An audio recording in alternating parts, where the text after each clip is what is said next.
Good afternoon, sisters, brothers, and siblings. Once again, on so-called Thanksgiving Day, United American Indians of New England and our supporters are gathered on this hill to observe a national day of mourning for the indigenous people murdered by settler colonialism and imperialism worldwide.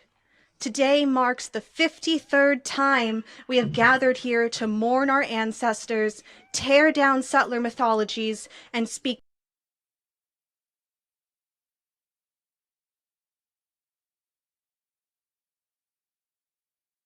Thanksgivings ago. My grandfather, an Aquinnah Wampanoag man named Wamsutta Frank James, was invited by the Commonwealth of Massachusetts to speak at a banquet celebrating the 350th anniversary of the arrival of the Pilgrims. The organizers of the banquet no doubt imagined that Wamsutta would sing the praises of the American settler colonial project and thank the Pilgrims for bringing civilization to these shores. However, the speech that Wamsutta wrote, which was based on historical fact rather than the sham version of history perpetuated in the Thanksgiving myth, was a far cry from complimentary. In his speech, Wamsutta not only named atrocities committed by the Pilgrims, but also reflected upon the fate of the Wampanoag at the hands of the settler invaders. The speech contained a powerful message of Native American pride. "Our spirit refuses to die," wrote Wamsutta. "Yesterday, we walked the woodland paths and sandy trails. Today, we must walk the macadam highways and roads. We are uniting. We stand tall and proud, and before too many moons pass, we'll right the wrongs we have allowed to happen to us." When state officials saw an advance copy of Wamsutta's speech, they refused to allow him to deliver it, saying that the speech was too inflammatory. They told him he could speak only if he were willing to offer false praise of the Pilgrims. The organizers even offered to write a speech for him, one which would better fit with their settler colonialist narrative.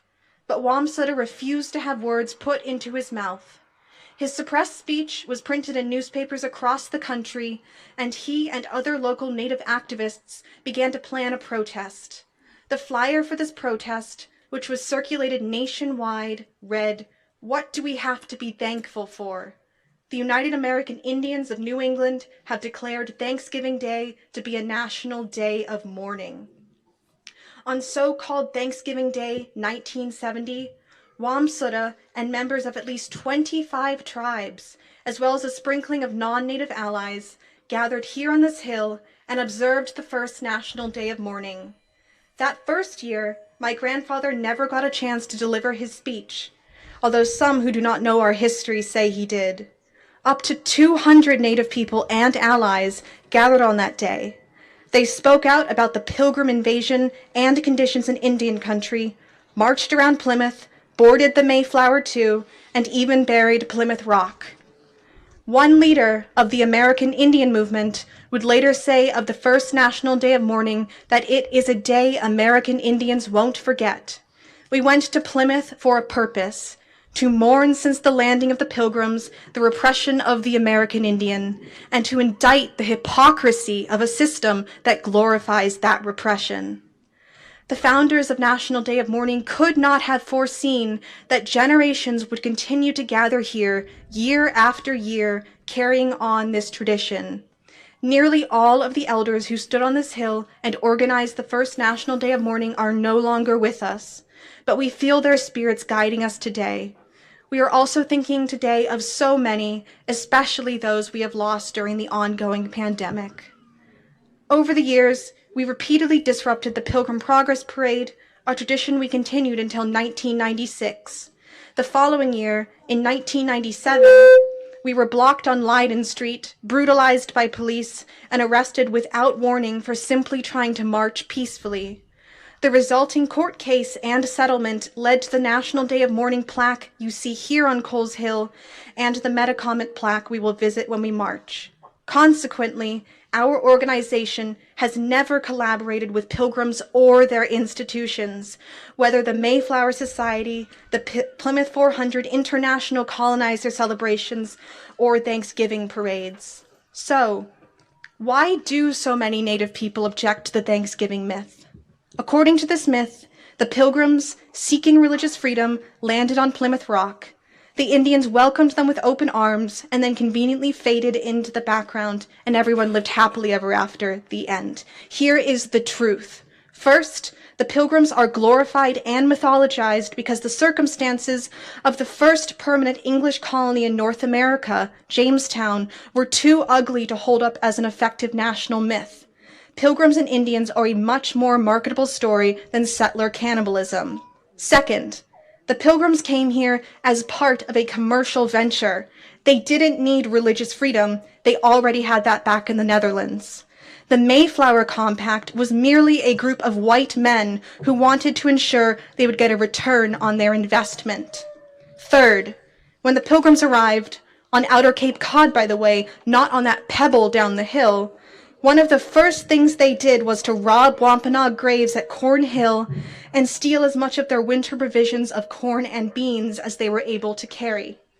Fourth, some Wampanoag ancestors did welcome the Pilgrims and save them from starvation.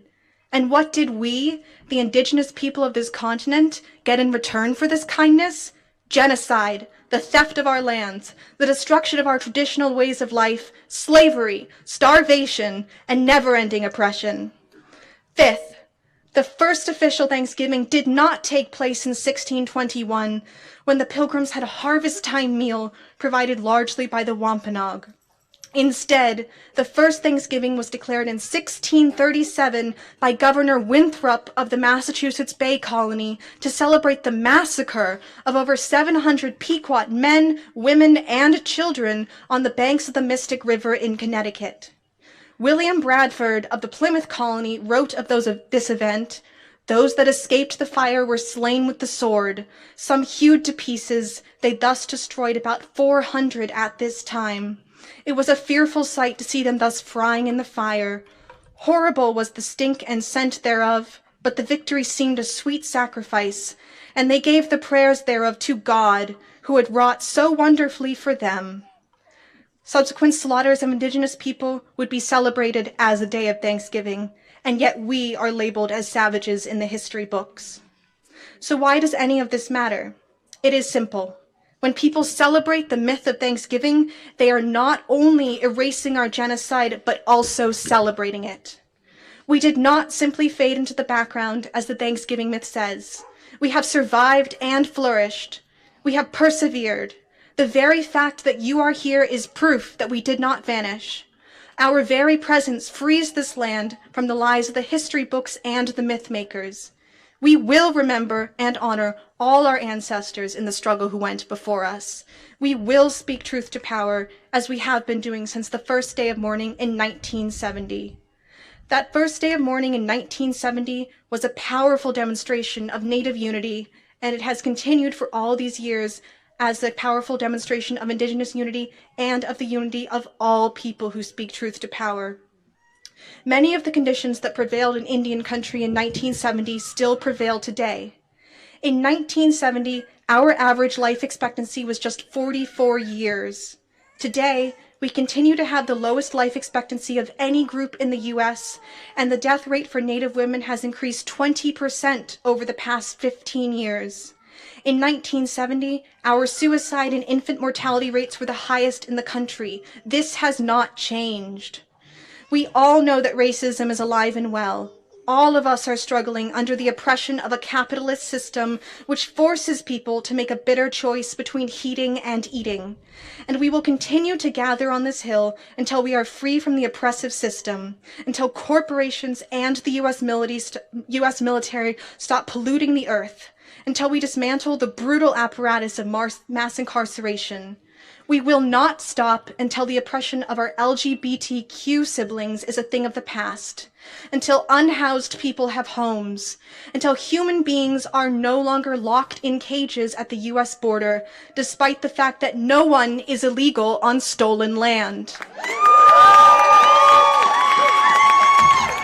until Palestine is free, until no person goes hungry or is left to die because they have little or no access to quality health care, until insulin is free, until union busting is a thing of the past. Until then, the struggle will continue. In 1970, we demanded an end to the Bureau of Indian Affairs. It is still a demand today. Native nations do not need federal oversight to govern ourselves or take care of our own lands. As we did in 1970, we mourn the loss of millions of our ancestors and the devastation of the land, water, and air. We condemn all acts of violence and terrorism perpetrated by all governments against innocent people worldwide. This includes the myriad crimes of the United States government. Since the invasion of Columbus, Indigenous people had been terrorized by settler governments. From the colonial period to the 21st century, this has entailed torture, massacres, systematic military occupations, and the forced removals of Indigenous peoples from their ancestral homelands. Let us not forget that this country was founded on the ideology of white supremacy, the widespread practice of African slavery, and a policy of genocide and land theft. Let us not forget that under the pipelines, skyscrapers, mines, and the oil rigs lie the interred bones, sacred objects, and villages of our native ancestors. Today, on liberated territory, we will correct the history of a country that continues to glorify murderers, such as Christopher Columbus, that makes slave-owning presidents, such as Washington and Jefferson, into godlike figures, and even carves their faces into the sacred Black Hills of the Lakota. In 1970, very few people would have given any thought to the fact that the indigenous of this people of this hemisphere do not look upon the arrival of the European invaders as a reason to give thanks. Today, many thousands stand with us in spirit as we commemorate the 2022 National Day of Mourning. As my grandfather said back in 1970, we are now being heard. We are now being listened to. The important point is that we still have the spirit, we still have the unique culture, we still have the will and, most important of all, the determination to remain as Indians. We are determined, and our presence here is living testimony that this is only the beginning of the American Indian, particularly the Wampanoag, to regain the position in this country that is rightfully ours. In the spirit of Crazy Horse, in the spirit of Metacom, in the spirit of Geronimo, above all, to all people who fight and struggle for real justice, we are not vanishing, we are not conquered, we are as strong as ever.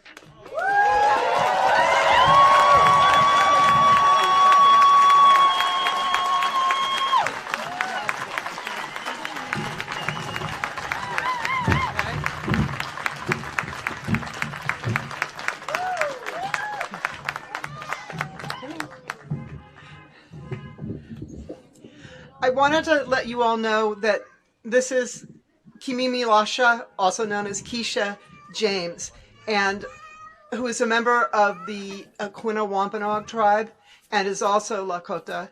And she, as of today, is now a co-leader of United American Indians of New England.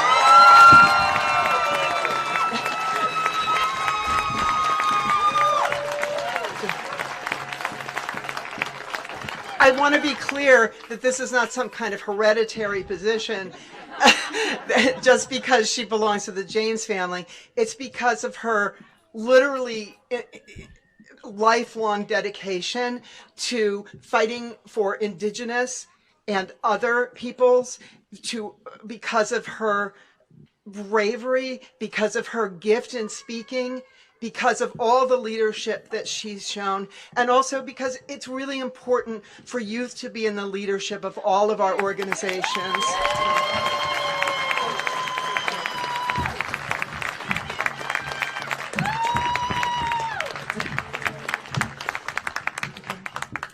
Melissa Harding Ferretti, who is the chair of the Herring Pond Wampanoag, was not able to be with us here today, but Melissa did ask us to do a land acknowledgement for the Herring Pond tribe because that's whose land we're on. So we've asked Reggi Alkiewicz from North American Indian Center of Boston to do that.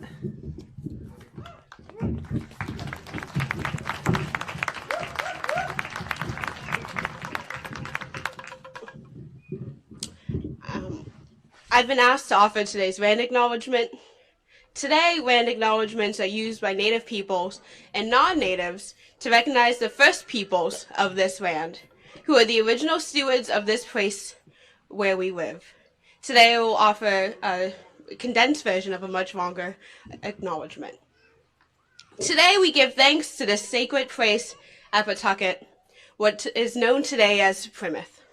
The sacred land that lies beneath our feet is at the home of what we call Wampanoag Nation and the traditional homeland of the Herring Pond Wampanoag tribe.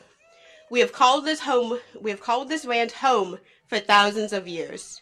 Our ancestors are buried here, and our descendants can still be found here today, along with many other tribal communities and direct descendants of other tribes throughout the Commonwealth. The history of Plymouth and the Massachusetts colony as a whole is extremely complex.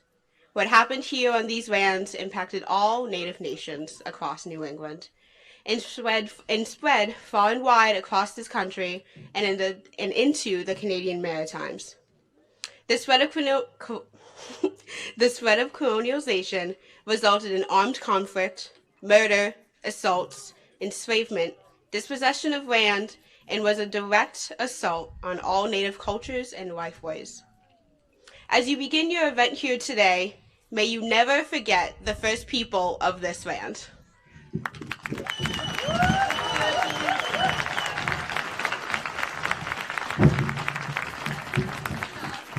Thank you, Reggi. My name is Mahtowin Munro, by the way. I'm co-leader of United American Indians of New England. I wanted to tell you what the program is today and then make some remarks. But I want our speakers to know when they're going to need to come up, too, because that helps everybody a lot. We're going to have Juan Gonzalez, who will bring a statement to us from the Council of Maya Elders. Juan has traveled all the way, is that right? And Juan has traveled all the way up here from Mexico to be with us here today, which is amazing. We're going to explain about the case of Leonard Peltier, and we have a message from Leonard Peltier that will be read by Herbie Waters IV, who is Wampanoag and is the grandson of Herb Waters Jr., who was here for many years, year after year, leading the march, dancing in front of the march, and always reading the Peltier statement. So we're so happy that Herbie is continuing his family legacy in honor of his grandfather and of Leonard Peltier. And then there will be Justine Teba, and Justine is here with a group from the Red Nation, and we welcome them. We're glad that they're here with us. Nick Estes and Melanie Yazzie were here several years ago and were able to speak, and we're glad that a new crew has come up with us today, and we're always with you, you know. And then we're going to march after that down by Plymouth Rock. Samantha Malte, who's Aquinnah Wampanoag, will be speaking. Alberto Barreto Cardona, who's come here from Puerto Rico, from Boricua to Borinquen to be with us. Today, we have some people who've really traveled. I should say that the Red Nation folks have come up from New Mexico. We have Tylee Nez, who is Dinè and is a student at Tufts University, because we got to get students in there, right? And we have Ayeta Aronson from Louisiana, who has come up here to be with us from Louisiana. And then when we march up to Post Office Square, it's a beautiful day, so there's no reason to leave, right? You know, we're going to be busy. We got lots of great things to say. Up at Post Office Square, beyond Wren, who is Pimachikamak and who has brought a statement about the Wet'suwet'en struggle up in so-called British Columbia, which is one of the many important struggles that are happening in that region and throughout Canada. We have Jean-Luc and we have Jean-Luc Perit. So we have lots going on. We've got lots of great programs. And I wanted to just greet everyone who's here with us today and everyone who's listening via our live stream. So we have to start by thanking. A lot of times we do thanks at the end. We wanted to do thanks at the beginning so everybody hears the thanks.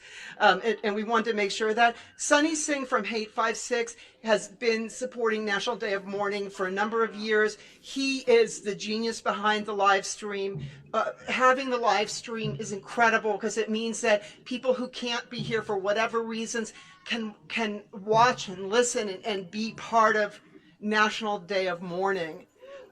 I may be talking too fast, so I also want to remind our speakers to slow down a little bit because we have ASL interpreters here, and we don't want them to we don't want them to collapse from exhaustion because we're speaking too fast.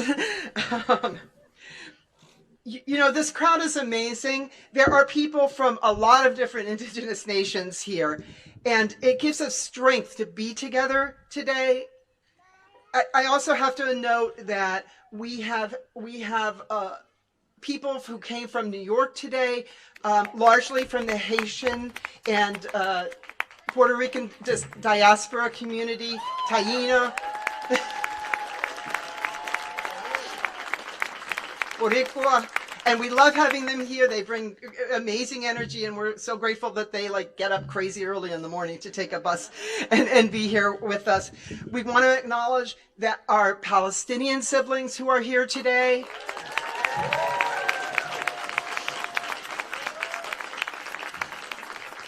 Holy smoke, I'm just looking out at the crowd, how big it is. It's real. We have a lot of people here.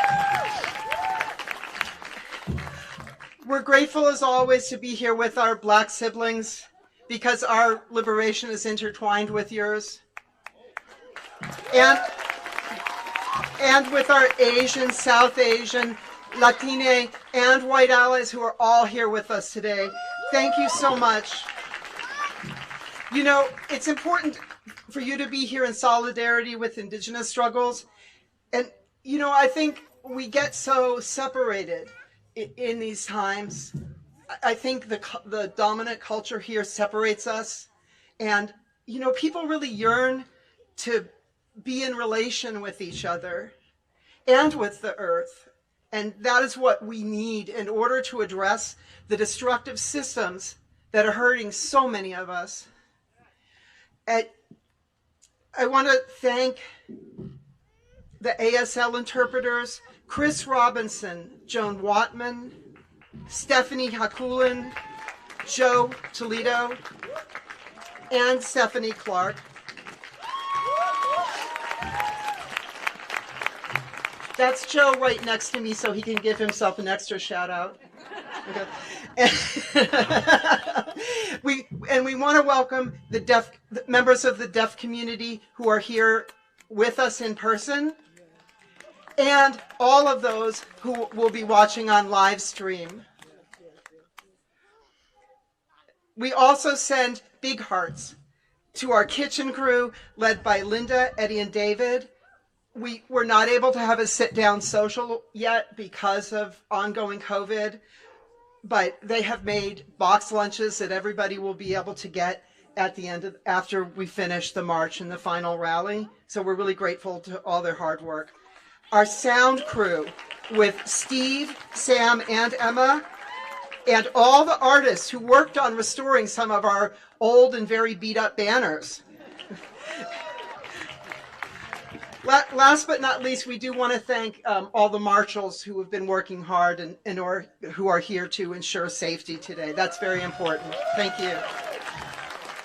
A special shout out to Clara and Josiah on that. And we also know that we have some workers here today from Starbucks and other places who have been fighting hard to unionize their workplaces, and we support them.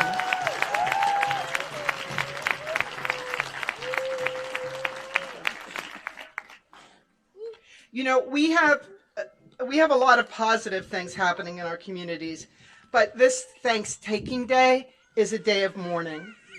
We start out by acknowledging that a lot of people today are feeling pain from the violence that their communities are experiencing. In particular, we embrace and are part of the LGBTQ plus two-spirit and trans communities that are so under attack and are grieving the loss of family right now at Club Q in Colorado.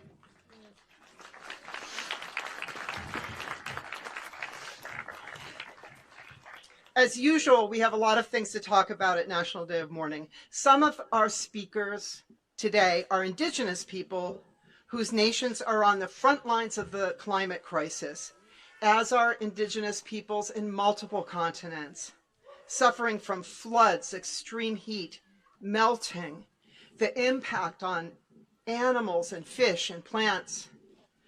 Land bases are disappearing and traditional cultural practices are being devastated by this. Despite this happening, climate conferences such as COP27 continue to have way too much useless talk without the necessary commitment and immediate action required to properly address what is happening, and they continue to largely exclude Indigenous people and voices. Everywhere, Indigenous peoples are resisting megadams, lithium mines, copper mines, coal mines, gold mines, oil and gas pipelines, fracking, and so many other destructive projects. Many Native communities do not have safe drinking water, often due to industrial and military pollution, such as what has happened in Hawaii because of the US Navy. So we say today, hands off our land and water. Stop destroying our planet.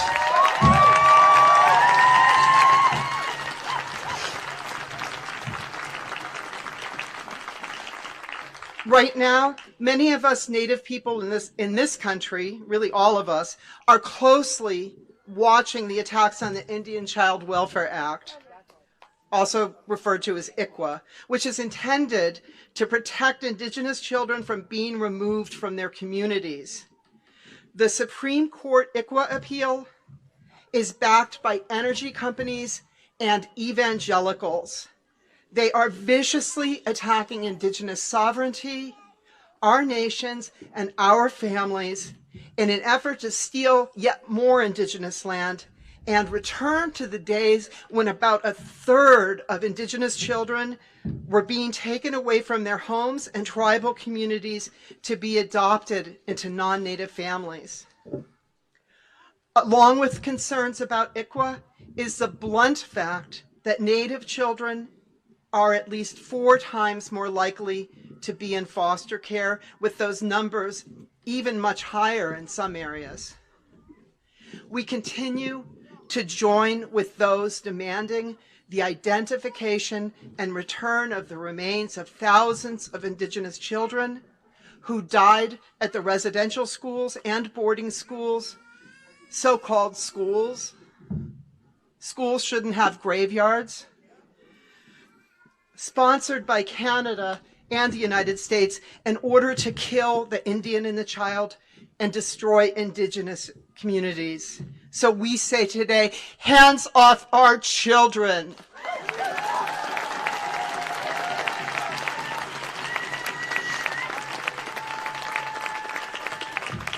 We acknowledge that the current widespread attacks on reproductive rights affect all potential child bearers. We also point out that a reproductive rights crisis has existed for decades for Indigenous women, long before the overturn of Roe v. Wade. That crisis includes a lack of support to be able to bear and bring up children with decent food and housing and without having them stolen by settler agencies. It includes the need for free and safe abortion, and we cannot forget the former government practice of sterilizing Indigenous women and girls without consent, something that is still known to happen in Canada and that has happened in other countries as well. That is genocide. We point out that violence against Indigenous women, girls, trans and two-spirit people is rampant, the very highest rates. Our relatives continue to be stolen from us and killed, including right here in Massachusetts. So we say today, hands and laws off our bodies.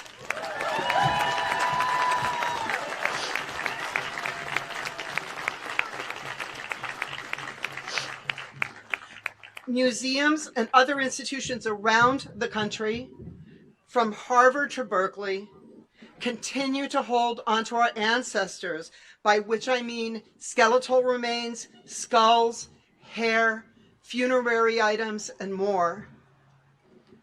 The Native American Graves Protection and Repatriation Act, NAGPRA, needs to be strengthened, and all of our ancestors returned now.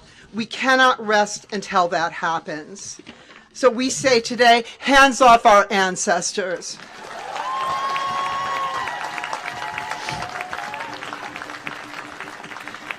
Year after year, we stand on this hill and demand an end to the colonial borders.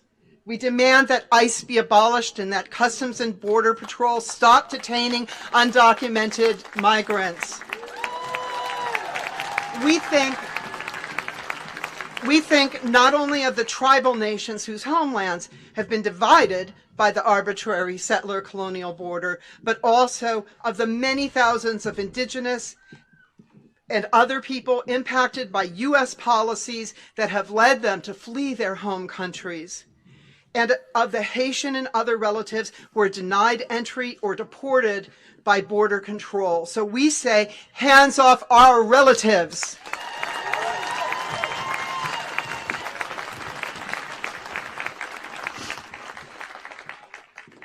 There are many important struggles happening right now that we won't have time to touch upon today. So I'm going to ask you to spend some time after today following United American Indians of New England and other Indigenous-led organizations on social media, and also start reading Indigenous media, because you're not going to learn anything from white reporters at the New York Times.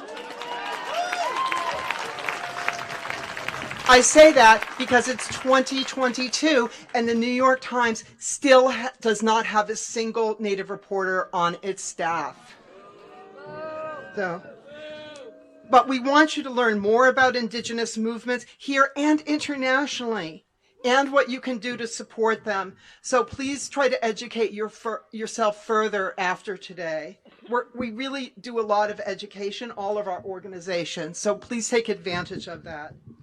You know, everywhere there are calls for land back and reparations, our ancestors always taught us to demand the return of our lands. It is not a new idea.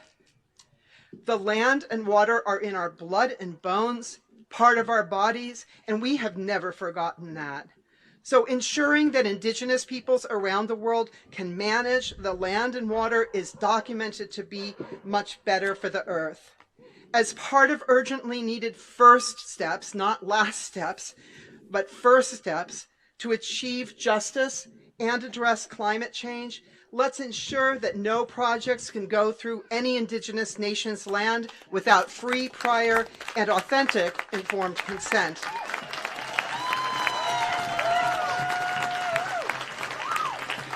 It's time to cancel the leases, the pipelines, the mining, and the corporate contracts and start over.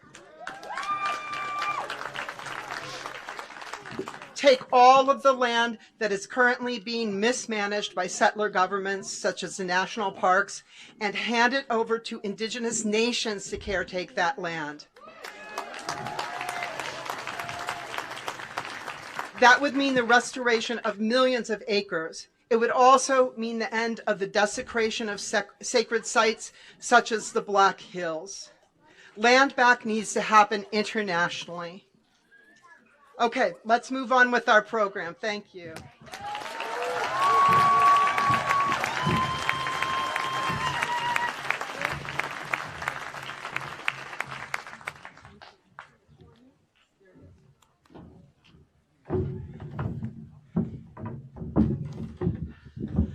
Okay, we're very happy that Juan Gonzalez came to be with us here today.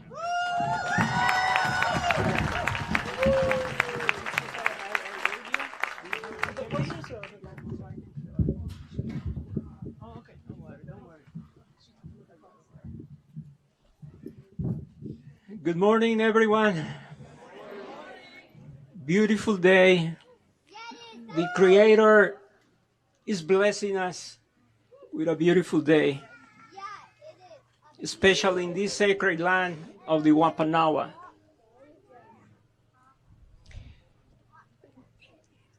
What we have to share today is quite simple, because for hundreds of years we've been fighting, struggling, and things just got worse.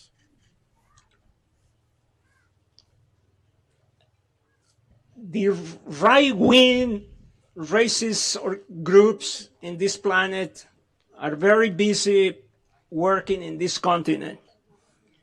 Not only with the coming of Columbus and the Pilgrims, but today they are coming to our countries, sponsoring, recruiting people, especially the young,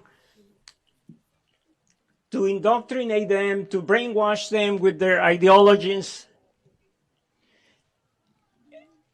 And it's working for them, because they come with all the resources, money, to sponsor these programs and to put these young people in positions of power in local governments and all levels of government. So this problem is real, and you too have this problem in this country, and you have to take it very seriously, because if this country goes radical, racist, white supremacist, the whole planet is going to suffer even more. If you know the history of our countries, how your banana companies and all these transnationals have come and destroy us and steal our resources. Well, let me tell you something. If these guys here with you take power, they really gonna go and kill us all. This is really, really serious. This is not a joke. So you need to get really well organized. And it's possible. Look, our community is in Chiapas.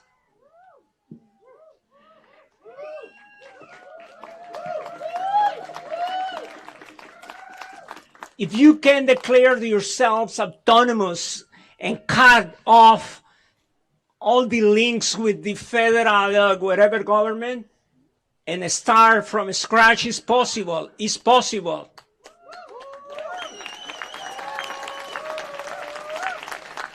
It is painful, it's hard work, but it's possible. And the proof is there. I'm not asking you to come to our communities in Chiapas, but it's there. Some of you that probably have been there, maybe experience that firsthand, saw it with your own eyes.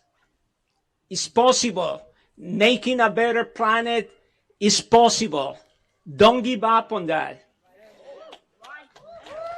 In Guatemala, the younger generations are doing unbelievable things with the language, with the culture, with arts. Arts is a powerful weapon. The younger generations today, longer hair, just the practicing their ancestral cultures more and more and more, cutting from all these Christian organizations that we have there.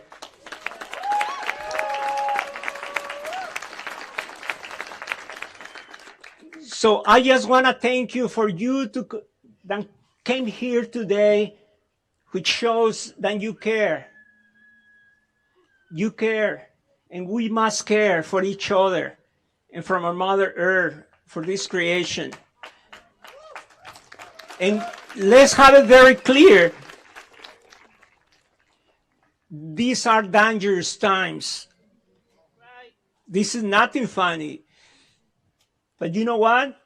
Stop watching and going to watch all those war movies, because we've been brainwashed through history, you know, with all those movies. Okay, we used to get to violence, to war, you know, it's okay, you know.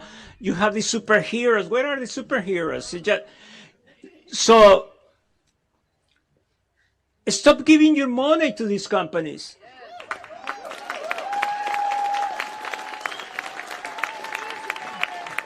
You know, everyone complains about Amazon, but what? We are still buying from them, you know? Come on. We need to have the courage to stop cutting and making weak all these horrible monster corporations that are destroying us. I mean, come on, you know that. Support your local businesses, you know. Create small cooperatives. Everything is possible, you know.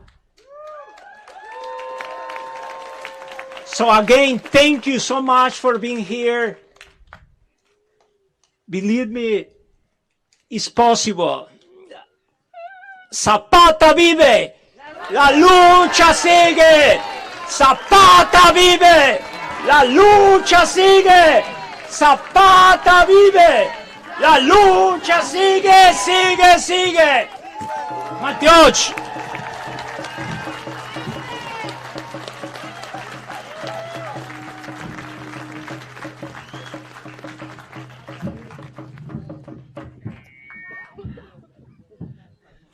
Thank you, Juan. Thank you for being up with us. So we're going to start talking about Leonard Peltier, who is the longest serving political prisoner in the United States. So it's going to come in two parts, and I want to explain while people are talking about Leonard Peltier, there will be some people with a red shawl going through the crowd with the shawl open so that you can make donations, if you wish, to the Leonard Peltier Defense Committee to help to keep them going today. Those of you who are watching on live stream, you should see the URL for the website on the screen for this segment, so you can go there and get more information about Leonard and also make a donation if you are able to do so. We have been supporting Leonard here every year since he was arrested. So we're gonna start with Leoyla, Cowboy from the Red Nation, giving you some information about Leonard's case for those of you who don't know about his case, and a lot of people don't. And then we're going to have Herbie Waters reading a statement directly from Leonard from prison. So here's Leoyla.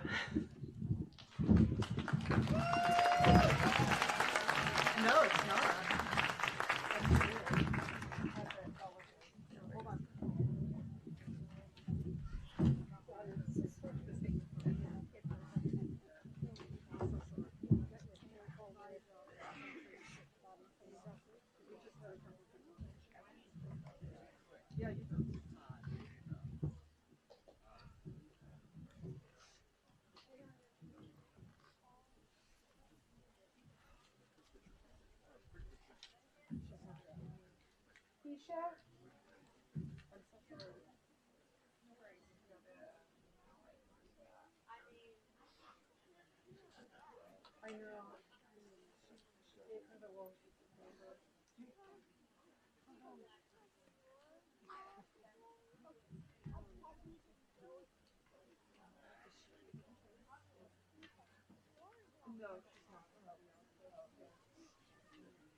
We're human.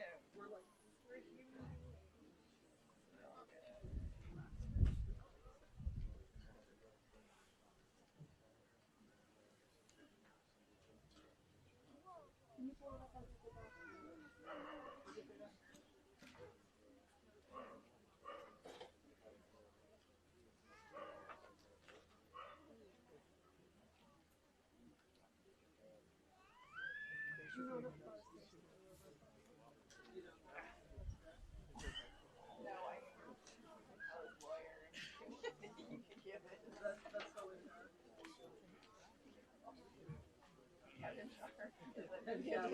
Let's not do that.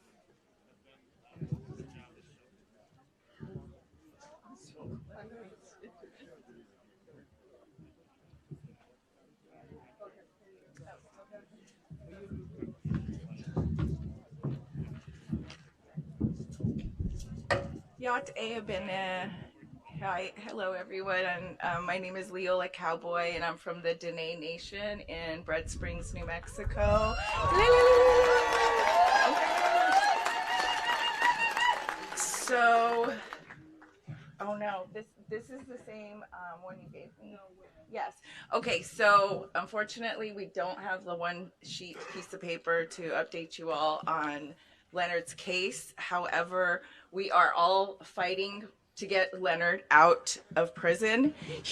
We're supporting for, clemency, right? We need everybody on the ground, all your representatives, and get in their faces and tell them about Leonard. He is very sick. He is our relative. He is the oldest political prisoner. 47 years, y'all. I'm 49.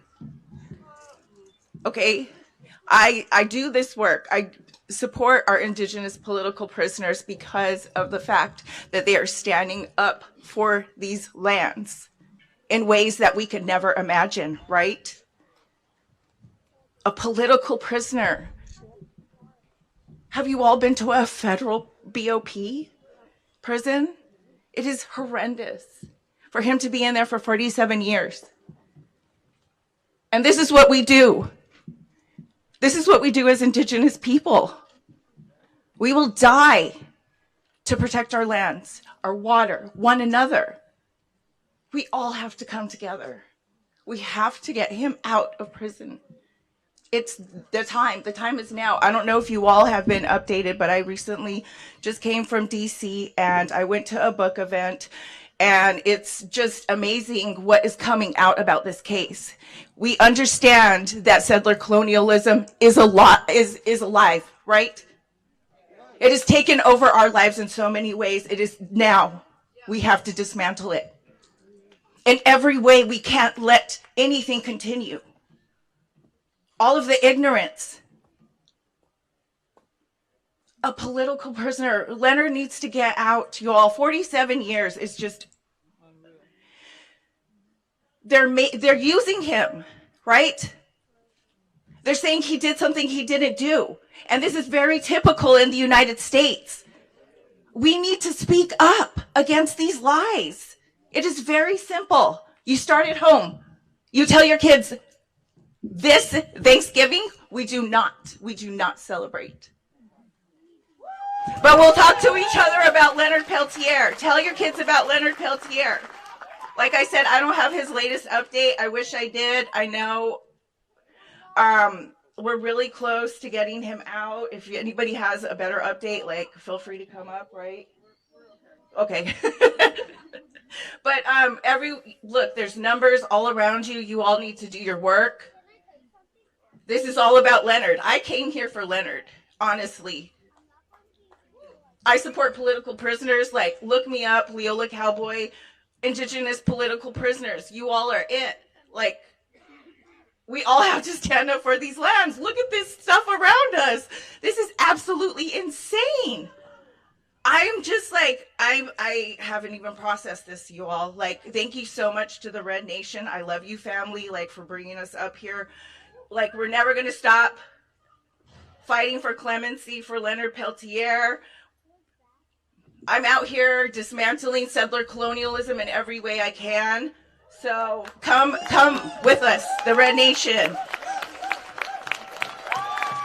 Free Leonard, you all, free Leonard. I'm not even joking. Like, I want to see action. When I see you today, I want to hear that you did something. We're not going to just talk, okay? Put down your phones. Let's get off of social media. You don't need an upgrade. Fuck Black, oops, excuse me, I don't know if I'm supposed to. No Black Fridays. Like, you all, we really have to step it up. Come on. This is hard. This is really hard. Like, I need more support. We need more love. We need to support each other. All of these, like, NGOs, all the nonprofits, I get it. I was there. I played the game. That doesn't matter. This is it. Us, like, boots on the ground, seeing each other, go to frontline camps. You all do all the work. We have to, this is it. Like, we have to travel. We have to see each other. Thank you again. Free Leonard Peltier.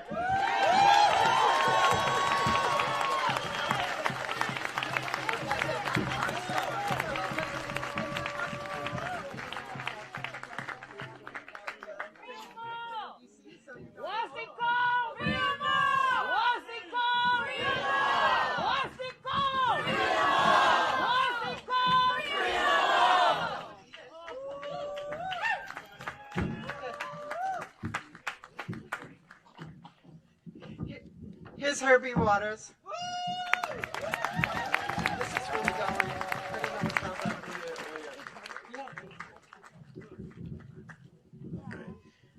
happening. Good afternoon, everyone. Before I begin the statement from Leonard Peltier, I'd just like to acknowledge the fact that I'm doing this because of the legacy of my grandfather, Black Eagle, also known as Dr. Herbert Waters Jr. Yes!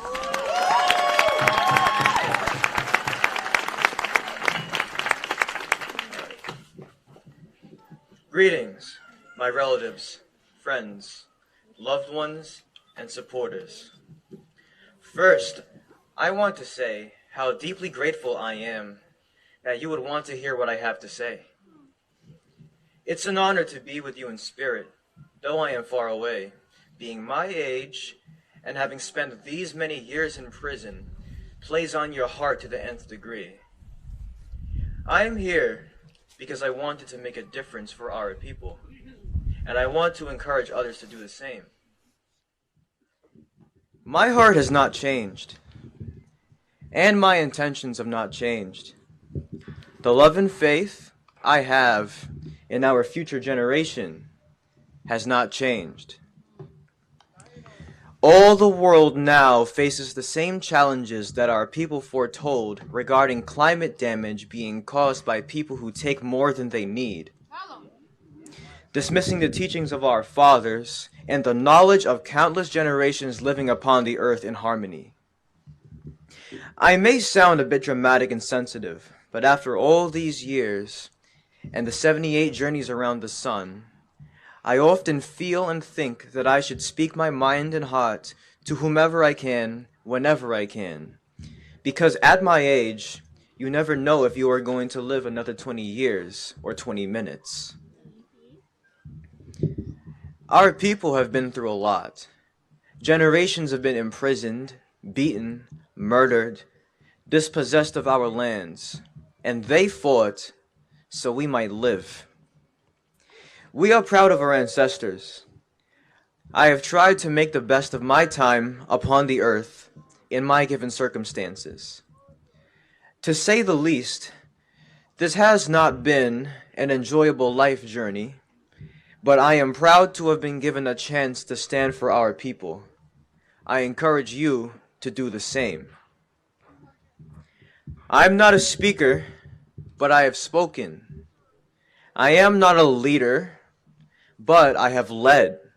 Having said this, knowing what I know now, feeling what I've felt, seeing what I've seen and hearing what I've heard, I would do it all over again.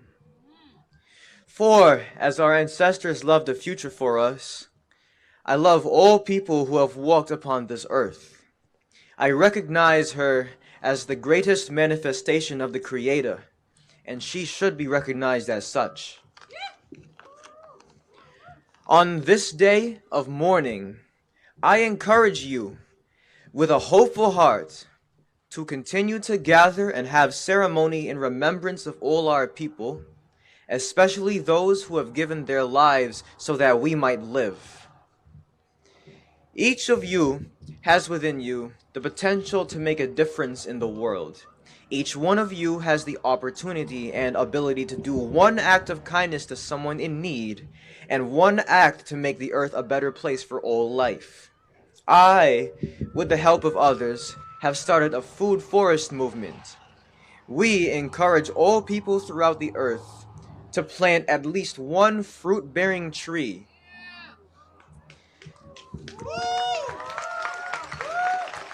So that all the animals and all creatures of the earth will have healthier food, better air, and cleaner water. Forgive me if I've said too much or too little. Time in this place is often irrelevant to the task at hand. May the Creator bless you, your families, and all our peoples of like mind. Peace, love, and blessings. In the spirit of Crazy Horse, Daksha, Leonard Peltier. Mitakuye Oyasin. Thank you.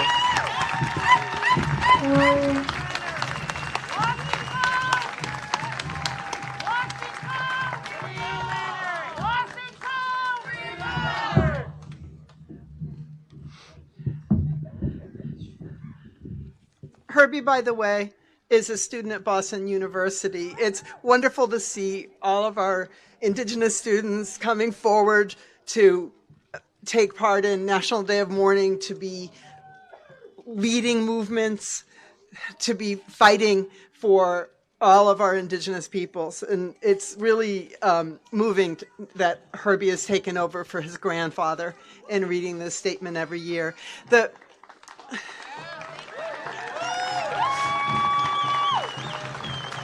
The red shawl is still going through the crowd. Again, you can also donate online, but if you have cash, you can donate in that now. I want to say that Leoyla Cowboy is a rock star for being able to talk about Leonard without knowing that she was going to do that. And so thank you. And I want to bring up our next speaker, who will be our final speaker before we get ready to march, and that is Justine Teba from the Red Nation.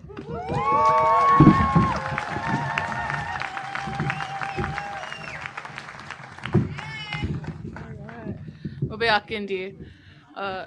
22 is our year. Free Peltier. 22 is our year. 22 is our year. Woo! All right.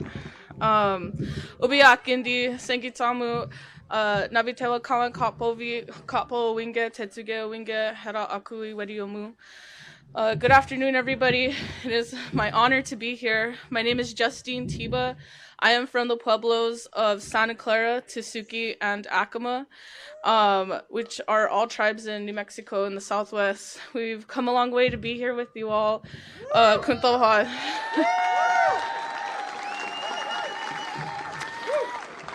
I'm also here representing the Red Nation. The Red Nation is an indigenous liberation organization. We support the movement at all turns and advocate for indigenous revolution so we may all live in dignity together. We are joining you today on this day of mourning to acknowledge that this day of Thanksgiving is yet another fictional story to uphold the settler fantasy. Thanksgiving is a lie, and like with all lies, we are liberated by the truth. This is my first time in Massachusetts. There's something about the land that has been colonized the longest that is unsettling, and something about the beauty of this land that's unsettling. We drove over the big water. I'm from landlocked New Mexico, and it's just beautiful to see this water like this. But I'm also reminded that these colonizers really took everything. I was traveling with my comrade Kyan this year, and we drove through some of the most beautiful places in the country. And we're always reminded that they really took everything. And I've been traveling, and I'm reminded that they ruined everything, and I'm also reminded why today is a day of mourning. But I came here on a delegation with my comrades, Mayra, who's from Mexico, Leoyla, who you just saw from Navajo Nation, and we are also here with our comrade Wael from Palestinian Youth Movement from Palestine.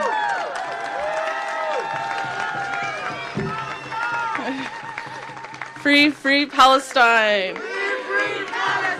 Free, free, free Palestine! Free, free Palestine! Ooh. And we're here unexpectedly. We began our delegation to the East Coast in Washington, D.C., where we actually joined the Leonard Peltier's Walk to Justice. A members, and probably, I would say the leader is Rachel Thunder, had walked 1,103 miles from Minneapolis to Washington, D.C. to demand clemency for Leonard Peltier. I was there at the start of the rally, and I was there at the end of the rally. And it was an amazing prayer to witness. And it was really inspiring to see these A members walking all that way. They began on September 1st and came to a conclusion on November 13th. Woo! Yep. And I'll just say it again. For those who don't know, Leonard Peltier is an indigenous elder who is the longest serving political prisoner, and he is serving a de facto death sentence for a crime he did not commit. And we want to center Leonard Peltier right now because his freedom represents our freedom, and to remind folks that so long as he is locked up, so are we in our movements. So once again, free, free, free Peltier! Free, free, free Peltier! Every year we celebrate No Thanks, No Giving in the Red Nation by helping our relatives in the streets in the settlement of Albuquerque, New Mexico, most of whom are indigenous. We come from a place where you are homeless on stolen land. And in a place like Albuquerque, which is a violent border town, it's our relatives in the streets. And so I just want to acknowledge our comrades back in Albuquerque who are holding it down. Cleo, Jasper, Bear, who cooked up some turkeys and took it down to the Indian Center. So yeah, rad. I'm also want to say that I've been a member of the Red Nation since fall 2018, and it's been such a blessing and honor to participate in the struggle. We struggle for our people and our lands and all of our relations so that we can one day live dignified lives together. So long as we struggle for the liberation of our land and people, we get to keep our humanity. And I'll talk a little bit about the Red Nation and like our political goals and our hopes and dreams for a revolutionary indigenous future. We wrote the Red Deal collectively. This book is divided up into three. How many people read the Red Deal here? Sheesh. That's awesome. The Red Deal, it's It's not an opposition to the Green New Deal. It's kind of a response to it, because the Green New Deal, it picks up where the Green New Deal lacks, and that's it, that we center Indigenous people in the Red Deal. We center Indigenous sovereignty in the Red Deal. And what it is, it's divided up into 3 parts. Part 1, end the occupation. Part 2, heal our bodies. Part 3, heal our planet. And basically, we just talk, there are 4 guiding principles to the Red Deal. And that's what creates crisis cannot solve it. What we believe in change from below and to the left. Politicians can't do what only mass movements do. And from theory to action. But basically what we're saying is we want to divest from occupational institutions like the U.S. military, which takes up the majority of the U.S. budget. And we have 80 bases, or 800 military bases all over the world. Imagine if we just shut down one of those. Imagine if we instead of children having to hold a bake sale to fundraise for their own education, imagine if the U.S. military had to fundraise for their next bomb. And so we believe in divesting from these occupational institutions. We believe in divesting or demilitarization, and we want to reinvest that money into our common humanity and our common future. So that's reinvesting into things like education, housing, water, and medical care, and all the things that will give us dignified lives. And we also advocate, while simultaneously doing this, reinvesting in our planet. Did you know that the U.S. owes us a climate debt? They owe us the restoration of the lands that they took and destroyed. They owe us the cleanup. They had to pay for it, and we fully expect that in the Red Deal. So if you haven't checked it out already, please get the book from Common Notions. You can find the link on our website. But yeah, I don't want to make this too long, but I just want to remind folks that we're up against the most imperialist power in all of time. We are facing the same struggles of our ancestors, and we are struggling to still keep our nationhood and sovereignty. As it's been said before here, right now our children are being threatened by the settler state once again with these Indian Child Welfare Act hearings. And they're trying to take our children because Native children represent an Indigenous future. We as Indigenous people are being racialized as merely Indigenous when we are our own nations with our own citizens. And it's that nationhood and that sovereignty that the Red Nation believes in. In the Red Deal, we talk about the plurinationalism that exists in the Global South. There's an Indigenous Wakanda. Did you know that? It's called Bolivia. And maybe Wakanda's not a good example right now. That was a bad movie. But we believe, like our hopes and dreams as the Red Nation, we believe in the plurinationalist state. We believe that all Indigenous nations can one day come together and serve our people. And it's not just an Indian problem. We want to take care of all the people because it's we're facing a climate catastrophe and crisis, and it's not just Indians who are suffering.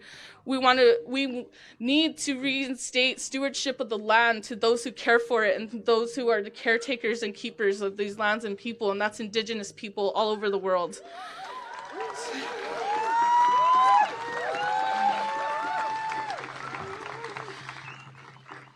And we don't want to seek nation recognition from the settler state, from the U.S. government. We want to seek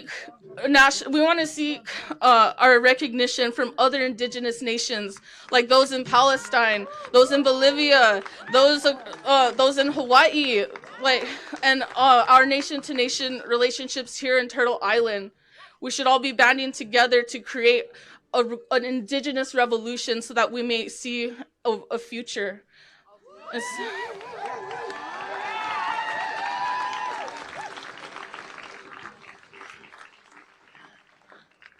But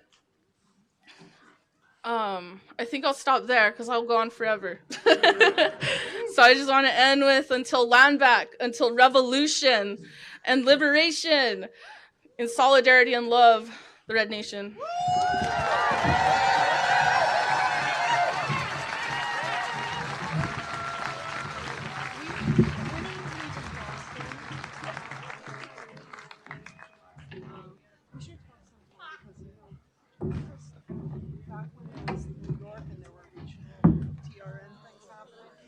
actually supposed to be like the New England TRN affiliate kind of thing.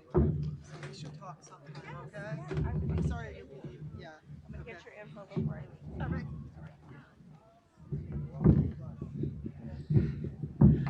All right, I need to make an announcement, and this is especially for people who live in the Plymouth area, but I want everybody here to know about this. If you look out this way, you see this beautiful harbor. No matter what the settlers have done to it, it's beautiful, and it's one of the best things about being at National Day of Mourning every year is to be able to be here by the water and look out and think about the millennia of indigenous people who have looked out at this water the same as we have.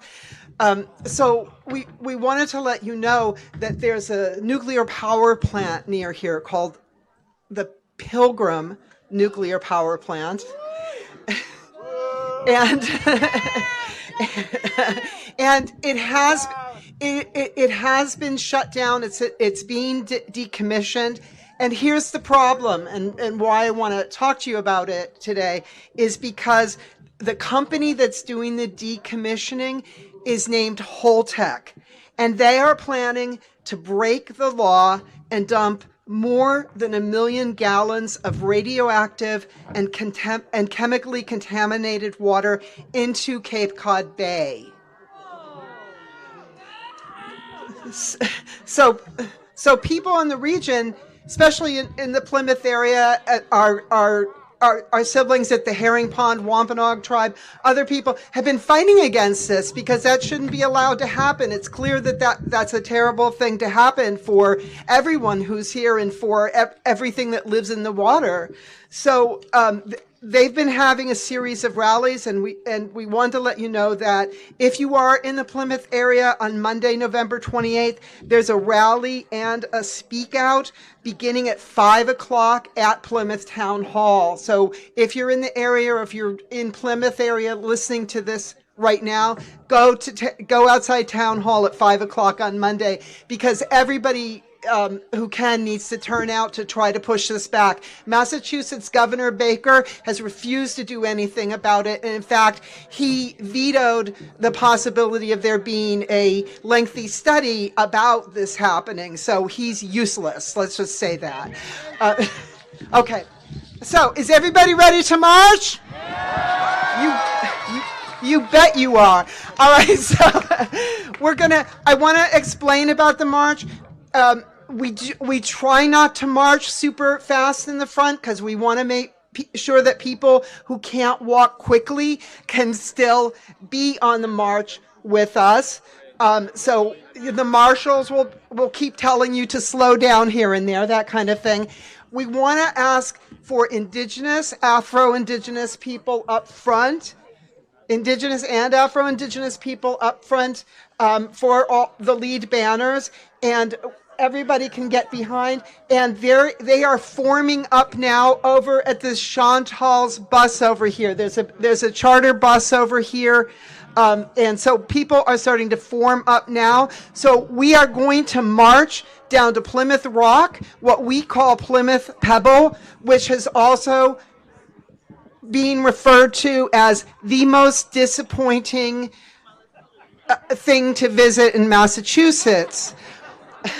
And if you haven't been there before, you'll be able to see why that's the case. But we're going to march down to Plymouth Rock. It is our right to be on the streets on National Day of Mourning. We do not apply for permits because it is our right to be here, and we've been marching for more than 50 years. So come with us, and we have another rally down there.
Jump in the front, grab my lunch and go.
No USA!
let me know if you see another one.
Did you drop that?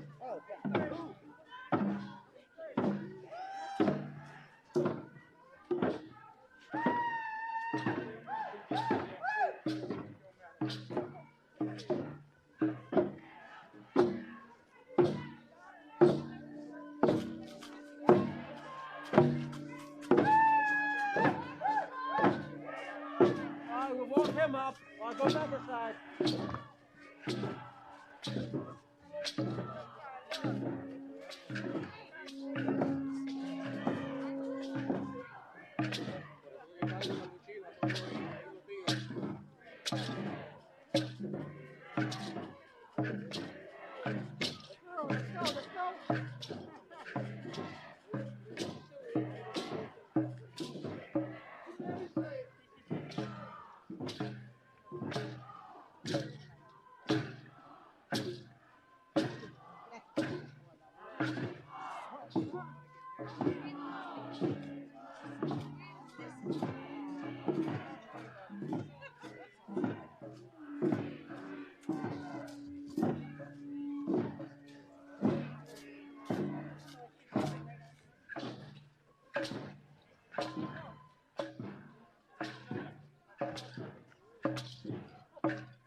People giving speeches from here. If you want to walk, if you don't mind coming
Folks, we still have some banners here on the truck. We need a couple of banner holders. Let's get these banners off the truck. Need some folks. We have our flags here. All of our rainbow flags. You can get this one. All for our relatives that are not here.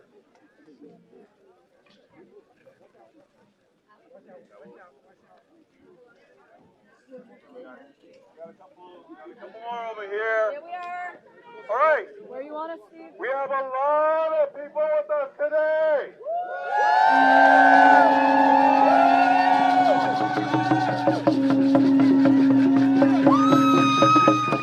Well, we're gonna have to. All right. We're gonna have to be mindful. We need. Thank you for my ASL interpreter. We want to make sure that everybody is able to hear what we have to say at the Rock.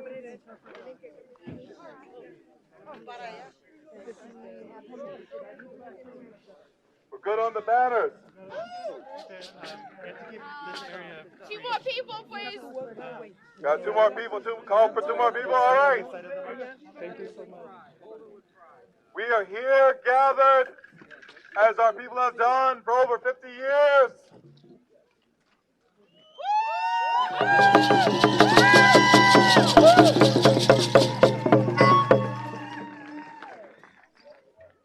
My name is Jean-Luc.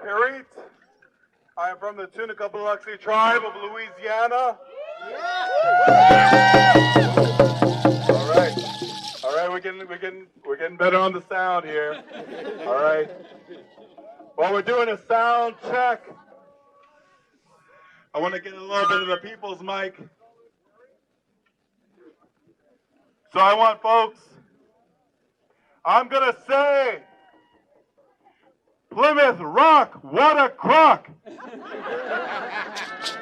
And when I say Plymouth Rock, what a crock, you're going to say, free the land, free the people.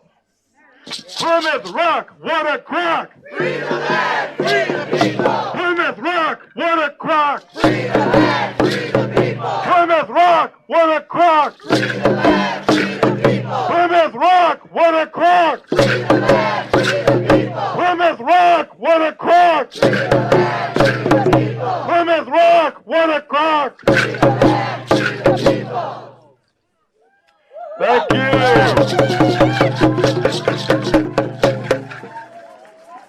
I'm just going to get my speakers list out here. All right. So as I said, my name is Jean-Luc. I'm from the Tunica-Biloxi tribe. But here locally, I am president of the North American Indian Center of Boston.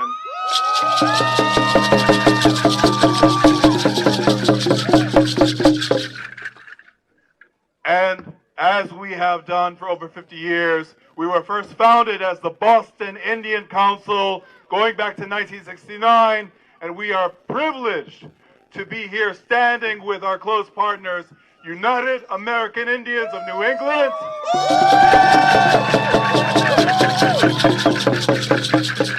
and it is my honor to welcome the speakers that we have here today to consecrate the space, not in a way that perpetuates the ideology and the mythology of this imperial experiment, but voices that uplift those frontline fights. We have with us today Samantha Maltese from the Aquinnah Wampanoag. Following Samantha, we will hear from Alberto Barreto Cardonas from the Taino Nation. After Alberto, we will have Tylee Nez from the Dinè Nation. And last, but most certainly not least, my cousin, Ida Ronson from the United Homa Nation.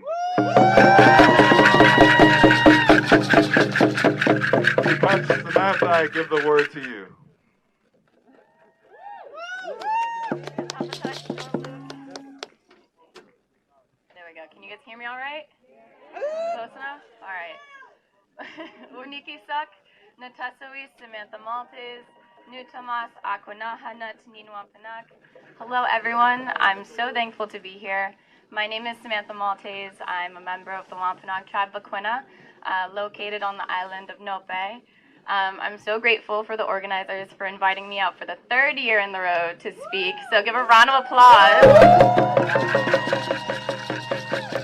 Everyone who helps put this on every year. Kisha, my cousin, who's the living legacy of her grandfather's work.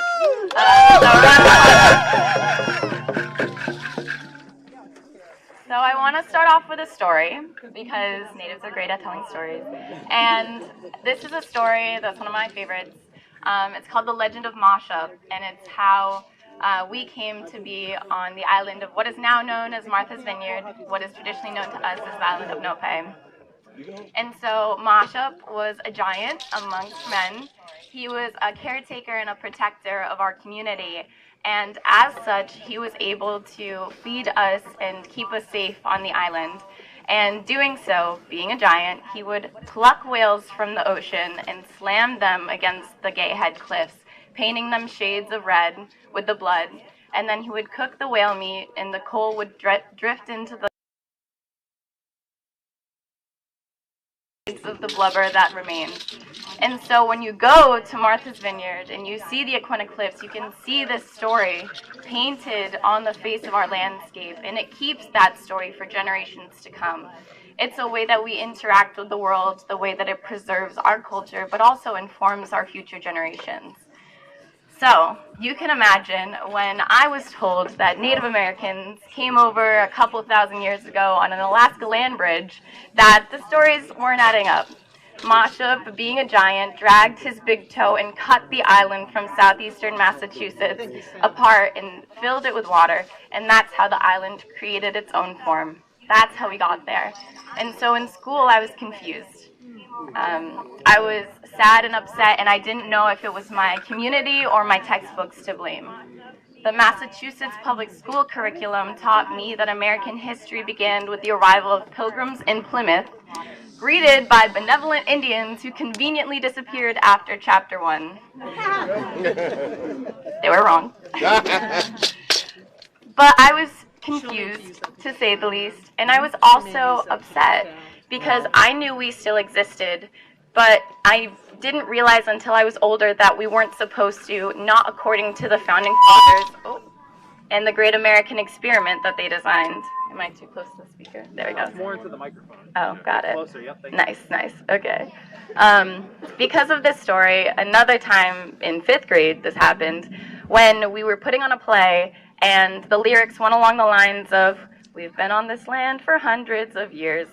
And I don't know how many people got the same curriculum in Massachusetts public schools, but let me tell you, my mom was pissed. And I didn't really understand why she was so mad. I was like, "Mom, it's not a big deal, like I'll just sing the lyric." But she told me, she sat me down and she said, "Listen, when people tell stories that we've only been on this land for 100 years or 500 years or 1,000 years, they're erasing the legacy of our ancestors, the fact that we've been here since time immemorial, and they want to denigrate our existence so that they can make excuses for the colonialism that happened not that long ago."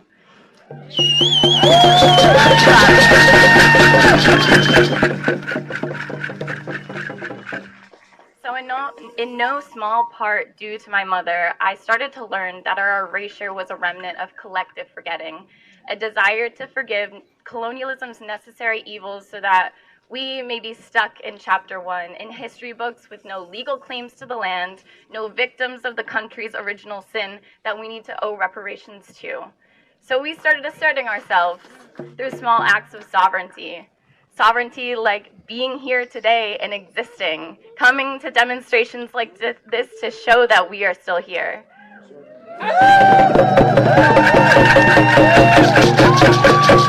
Damn right. We assert ourselves through small acts of sovereignty sovereignty using our tribal ID and airport security, through handfuls of cranberries on Cranberry Day asserting our subsistence rights. And we assert our sovereignty through the things that we pursue to do. I chose to go to law school to understand how the law has been used as a mechanism to displace our people. And this educational path of mine took me on a journey to Washington, D.C. recently. I was down there November 9th for the oral arguments at the Supreme Court for a case called Holland v. Brackeen, which folks have mentioned earlier today will decide the fate of the Indian Child Welfare Act, legislation designed to alleviate histories of colonialism that stole Native children from our communities, put them in federal boarding schools, put them into the state welfare systems, and left in the 1970s 25 to 35% of Native children in non-Native families.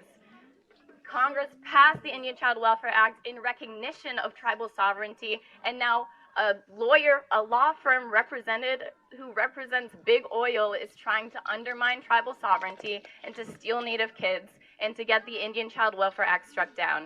But the thing is this Supreme Court is built on a legal foundation that was rooted in colonialism. Damn right. The United States legal system was built on Native land at the cost of our displacement and designed to eliminate us systematically or forget us completely. And the same intention rooted in policies and precedents still cycle through court rulings that remind us we are, quote, merciless Indian savages according to the Declaration of Independence, or, quote, domestic dependent nations according to the Supreme Court of the United States. These legal frameworks also inform all of our policies when it comes to combating climate change. Environmental degradation runs rampant, and yet Native people continue to be marginalized in that process. We look at international agreements, we look at national agreements. Every single time, people disrespect tribal sovereignty and call it consultation rather than consent.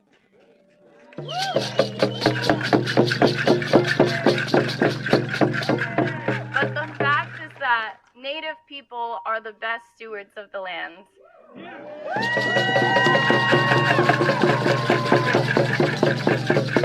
But people forget. Today, Martha's Vineyard, the island of Nope, is facing impending rising sea levels, coastal erosion that threatens the sanctity of our shores, and the Gayhead Cliffs are slowly fading to shades of gray and brown because of increased storm severity that are weathering the face that's painted by Masha. These are stories that we're going to lose if people continue to undermine tribal sovereignty and marginalize Native voices in the fight for climate change.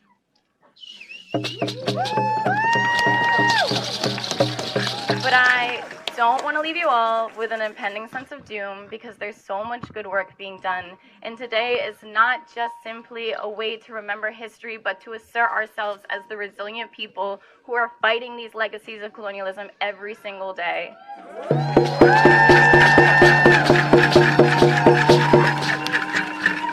There are tribal communities asserting their treaty rights to fight pipelines cutting into natural resources across the United States. There are land defenders in the Amazon protecting the globe's biggest air purifier and also oxygen source. There are Arctic communities protecting the biggest deep-sea ocean convector, the Arctic ice shelf. And all of these people are asserting their sovereignty in addition to holding the generations of information that are passed down so that we can accumulate the best ways to steward the land.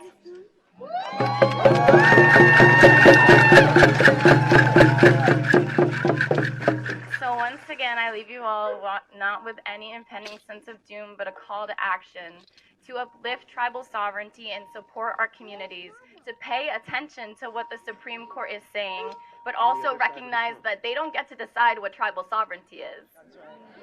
Right. And I want you to remember the legend of Mashup and remember that our communities aren't just fighting for our futures, but they're fighting for all of yours too. Katapatanamu, thank you all. Thanks, guys. I'll see you next year.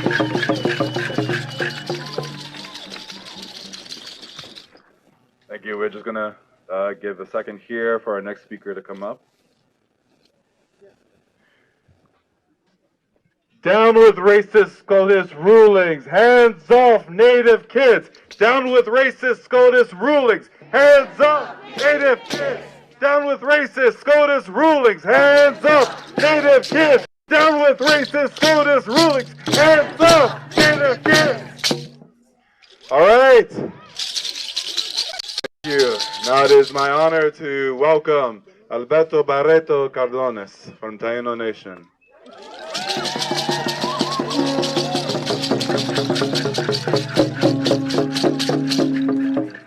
My relatives, brothers and sisters, I bring you greetings from the island of Boriken.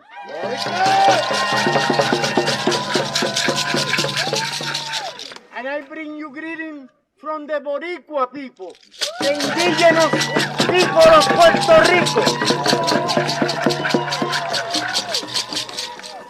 2 years ago, I left Massachusetts and returned to Otoao. Otoao is in the central mountains of Puerto Rico.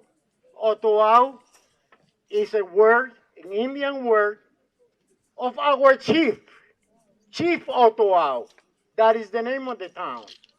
But also it means between mountains, because it's deep, deep in the mountains of Boriken. As soon as I arrived in that land, the community, the original people of that community embraced me, orientate me, teach me about agriculture, taught me about the love for the land. We stand here with you to denounce the large-scale gentrification in Boriken.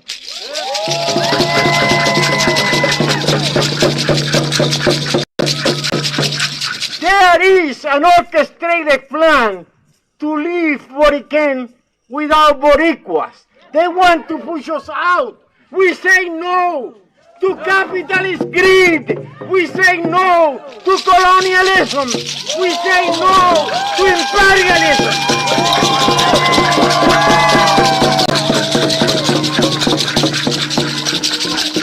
It is very clear that they want Puerto Rico without Puerto Ricans.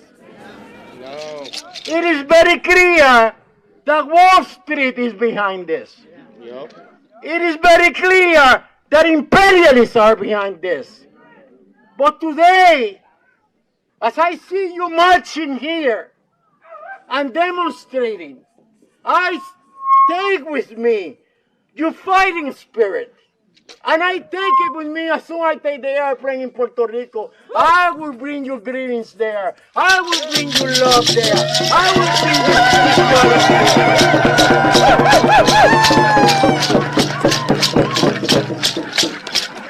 you. We must demand an end to capitalist greed in this land, in Latin America, in the Caribbean.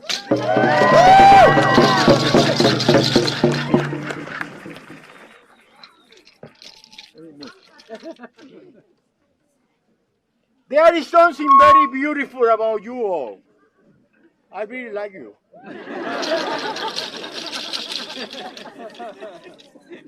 I am hearing your strength. I could hear the palpitations of your hearts. And you are all warriors. You are all warriors.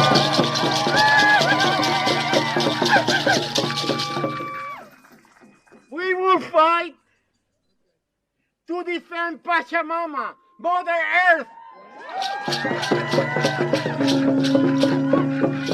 Without Mother Earth, we are nothing. We are nothing. Without water, we are nothing. We need to be prepared for sacrifice. Imperialists and colonialists are not giving up their private property. There is not going to be a referendum. Give me all your land. We want our land back. It's not going to happen that way. We need to fight back. Fight back. Fight back. Fight back.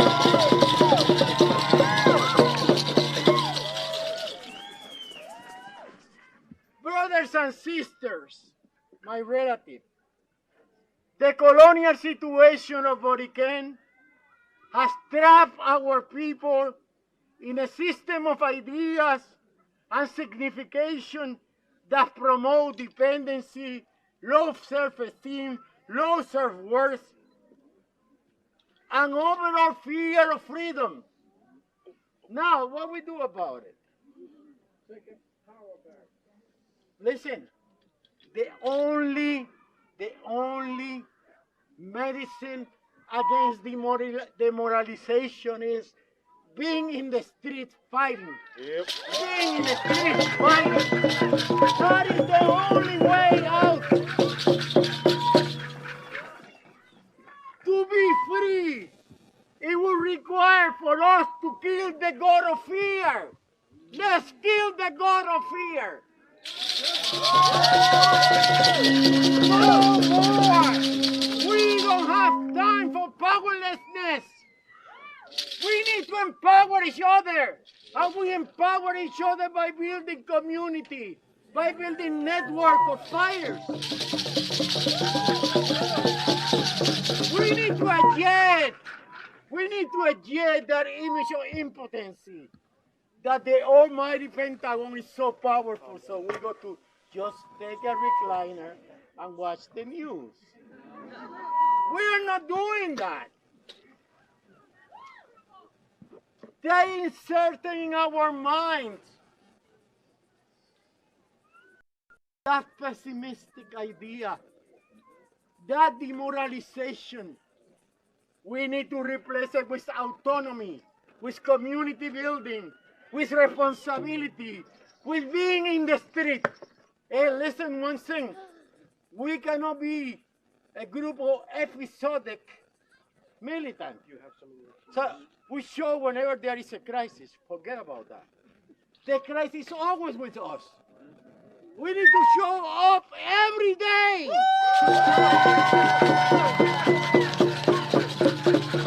Now, I told you before that there's a big campaign to gentrify at a large scale Puerto Rico. So, my wife and I decided to move back to Puerto Rico, and we purchased 17,000 acres of land.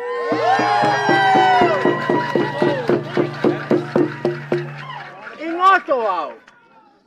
So, what is it that we're doing there? So, the reason why I want to share this with you is because there is hope when we build hope. There is hope when we build hope. There is hope when we build hope. There is hope when we build hope. There is hope when we build hope. There is hope when we build hope.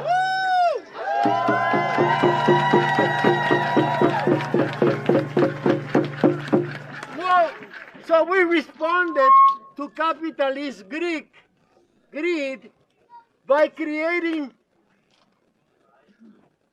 Project Juan Antonio Correger Agroecological Project. Yes, you got it, sister.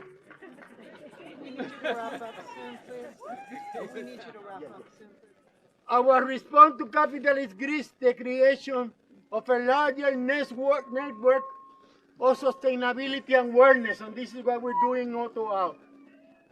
Therefore, we are asking you that follow our project in your Facebook, Proyecto Agroecológico Juan Antonio Correger. Be our friend, watch the progress, and perhaps one of these years we will have a native retreat in the island of the Caribbean called Boriken.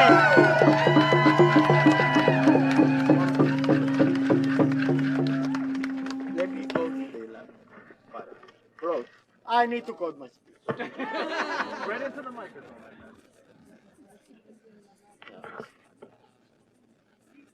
let me tell you something, and I will finish with this. When they ask you if they are native, en español nosotros decimos, ¿verdad? Comunidades originarias. Todo boricua es original.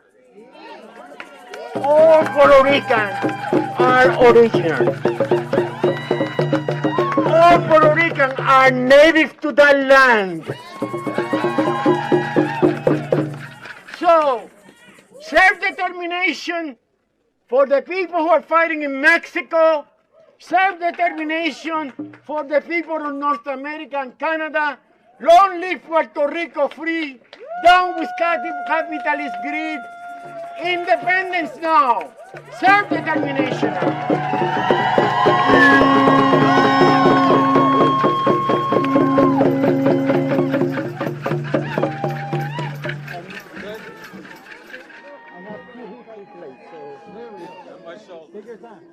Okay, I'm done. All right, I'm going to give the word over to Tylee Nez from Dinè Nation.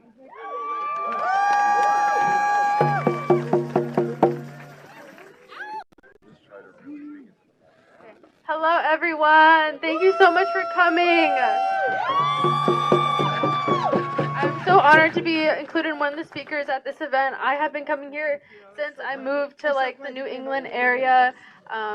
I'm originally from Arizona on the Thana-Othan Reservation, and every year I have not been able to go home because of COVID, and it was really hard for me to go through with that. And first semester, a lot of my teachers would ask oh, it's so unfortunate that you can't go back. But I was like, no, I'm going to National Day of Mourning.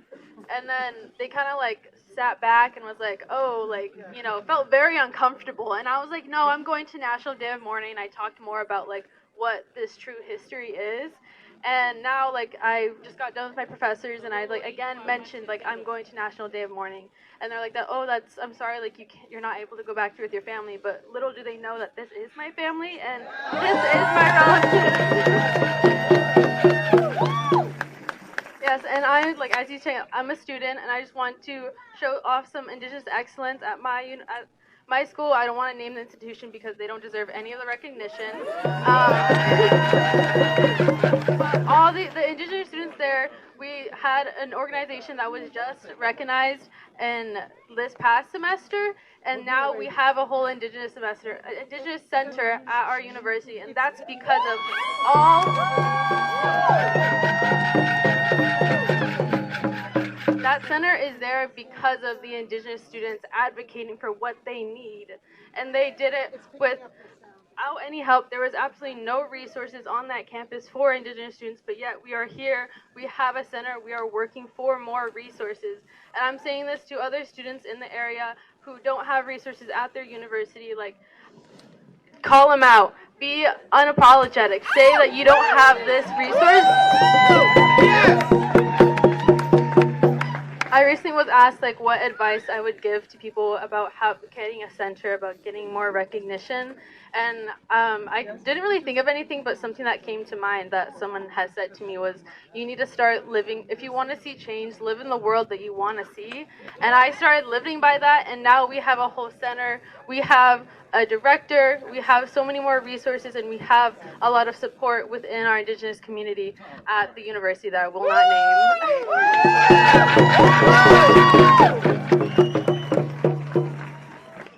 And just a little bit about me, I am studying environmental engineering, and thank you. It's really hard, guys. But I just want to say, thank you.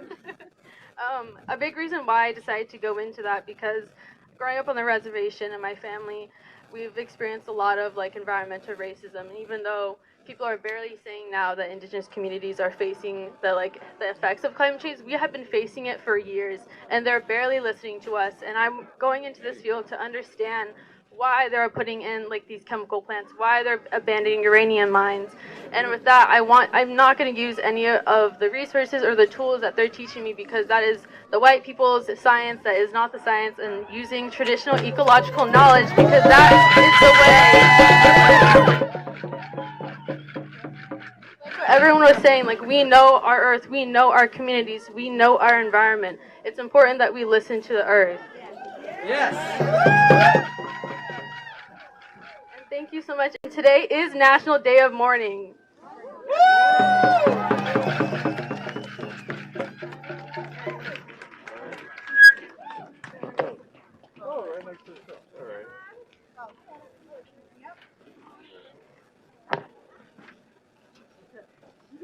Such a beautiful sight when indigenous peoples from across the Americas, across the globe, converge on Plymouth, Massachusetts. Where are my people from so-called South America? Where are my people from Central America? Where are my people from Turtle Island? My Pacific Islanders? My Palestinians! All right, and next, to close us off here at this damnable rock, we have United Homo Nation.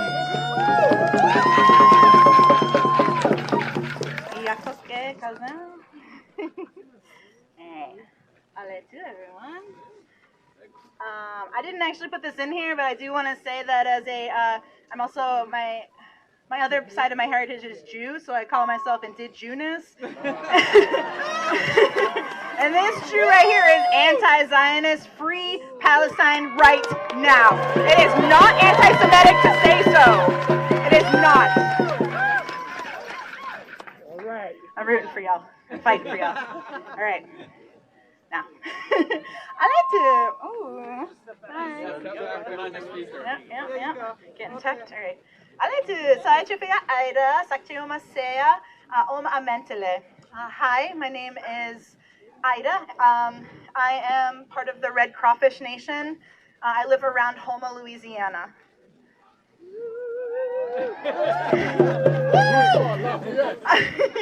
I speak only as myself, a two-spirit land defender, water protector, an indigenous person who lives and loves deeply those lands that have been deemed a sacrifice zone by the colonizing forces that do everything they can to remove us from the narrative and picture. Slow down.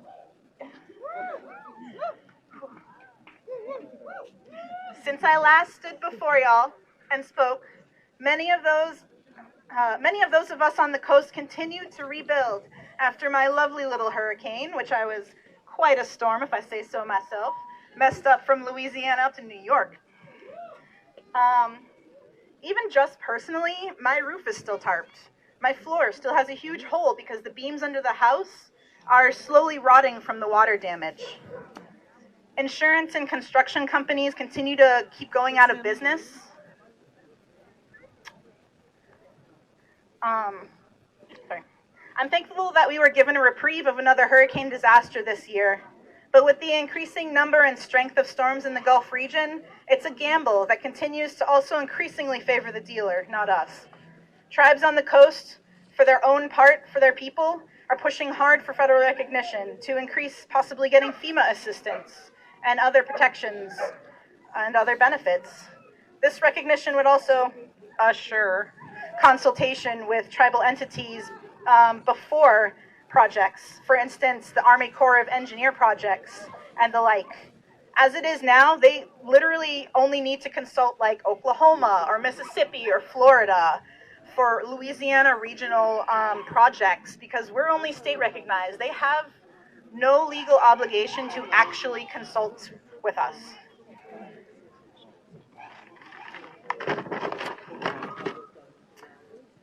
These people are my relatives, my cousins, my kin.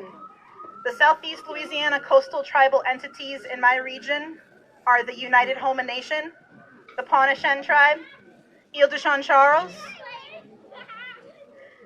Grand Caillou Dulac Band of Biloxi, Chitimacha, Choctaw. I'm so sorry, you guys are doing amazing. And the Plaquemine Grand Bayou Band of Atacapa Ishak. May we all fight for the land and our people.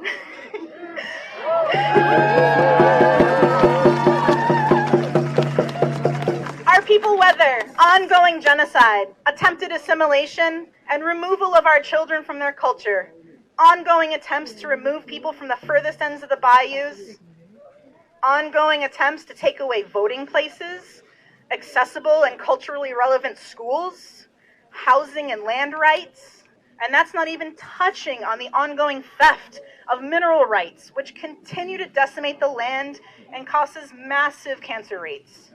We are not allowed to steward the land as we see fit. Our grown and foraged and hunted foods and medicines are poisoned, and we must take extra and intentional care to avoid these poisons as best we can. On top of all of these disasters, we are also dealing with the further desecrations to our sovereignty. ICWA aims to come after our children. A reminder to you all that literally a tenet of genocide per the UN is, quote, forcibly transferring children of the group to another group. The Gulf Lease and Sale continues to use the southern Gulf Coast as a sacrifice zone, which, let me tell you, we did not consent to. Fun fact, did you know that LNG, liquefied natural gas, creates 10 times the emissions of pipeline gas, and that is before factoring in the emissions from transporting it. 10 times.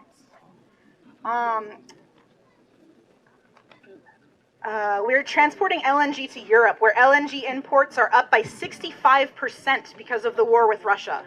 We are going to lose our land and take massive cultural blows because of the sheer greed of the gas and oil companies, because they refused to change their destruction because of money, greed, corruption, and power.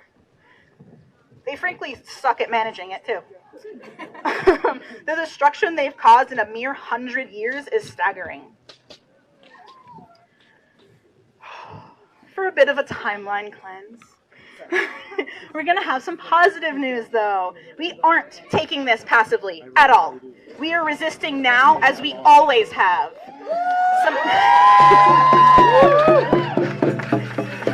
I'm going to give y'all some overview of some stuff. Some really exciting news are still in the works, and we can't even announce it yet, so stay tuned for that later on. However, this past year, the greater Bulbentia intertribal community has really accomplished a lot. For those who don't know, Bulbentia is the place name of New Orleans in Chata, meaning the place of many languages or tongues. This overview is by no means exhaustive, nor does it cover all that we do regionally, nor do I speak for or as any group. I'm just here to share my perspectives, and I'm involved with many of them. Homa Language Project. We got a grant this past year for the Administration for Native Americans to create a youth internship program where we successfully have had 2 groups of youth be able to choose either our reclaimed Uma language, a Homa French track, which our Homa French is actually the oldest spoken French on this continent because we screwed off to the swamp and didn't see anyone for a long time. And we also have an archiving track. The team has been steady. Yes! And these groups of kids love it! Like, being able to hear these kids speak their introductions in their own language for the first time is thrilling and, like, so exciting to be able to see our kids have their culture and have access to that.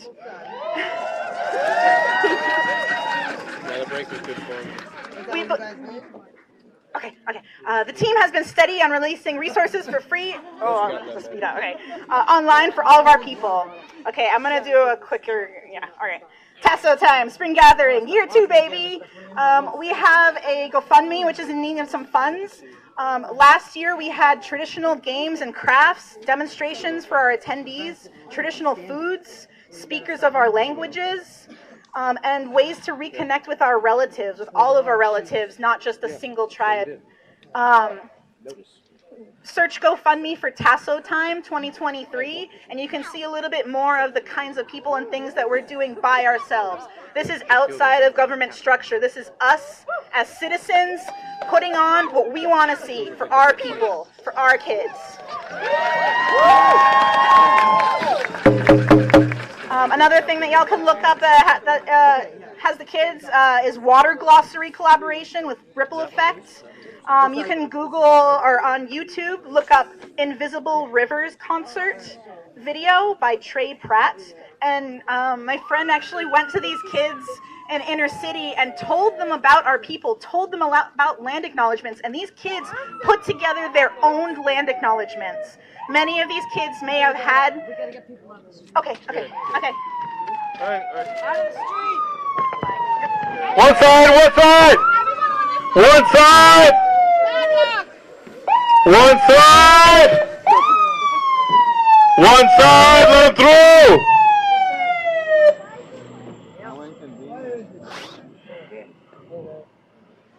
Let him through!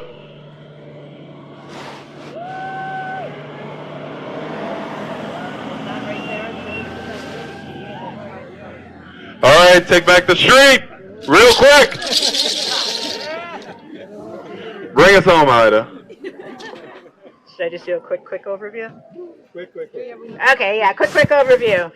Look at this lovely banner we had made. You can look up a lot of us on here. I'm going to put the rest of my speech up on bobanchacollective.com on our blog, where the other previous 2 speeches I've done in past years also are.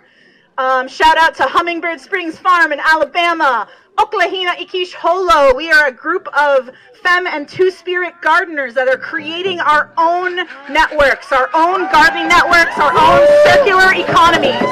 We only need ourselves, y'all. Check out Bobancha Liberation Radio, bobancharadio.net. We're pretty awesome. Bobancha Public Access, where there is a dearth of resources in our perspective, our stories. This is what our people do in the Southeast. What else? Okay, the last thing I do actually want to take, I do have one last heavy parting sentiment. I want to give honor to all of our warriors, defenders, and protectors who have walked on this year.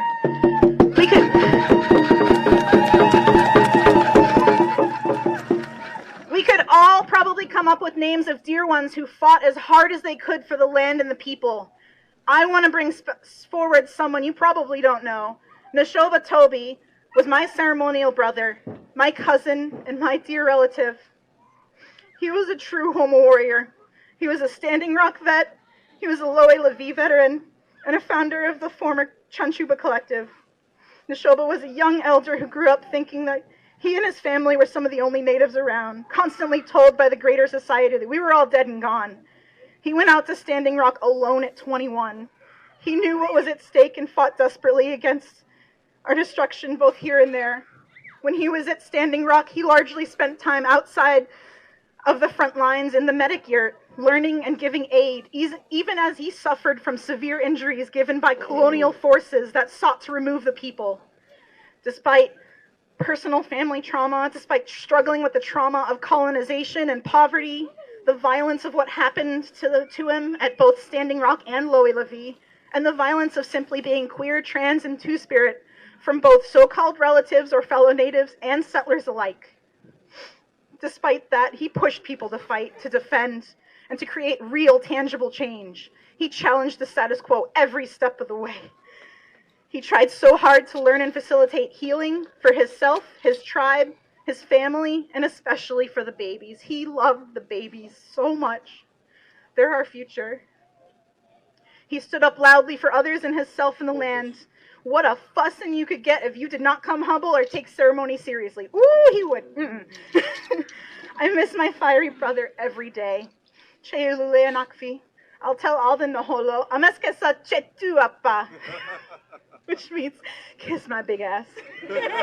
Eat my big ass, actually. Thank you for having me, everyone.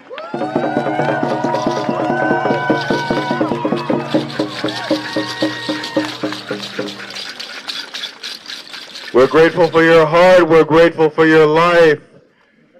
We want to honor the tears that were shed just now. One more time. Neshoba presente. Neshoba presente. Neshoba presente. Okay. We have an order that we've been following. We have our medicine keepers, our prayer keepers to the front. We have our red banner in front of the truck. Then we have the truck, followed by all the rest of our indigenous peoples, and then everybody else following behind. We are going to Post Office Square, where we will end the program after a few more speakers. So let's give us some time to line up. We're going to start the music. If somebody can help me reconnect the music here. And when we start chanting again, we'll be ready to march.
Yeah, people do it.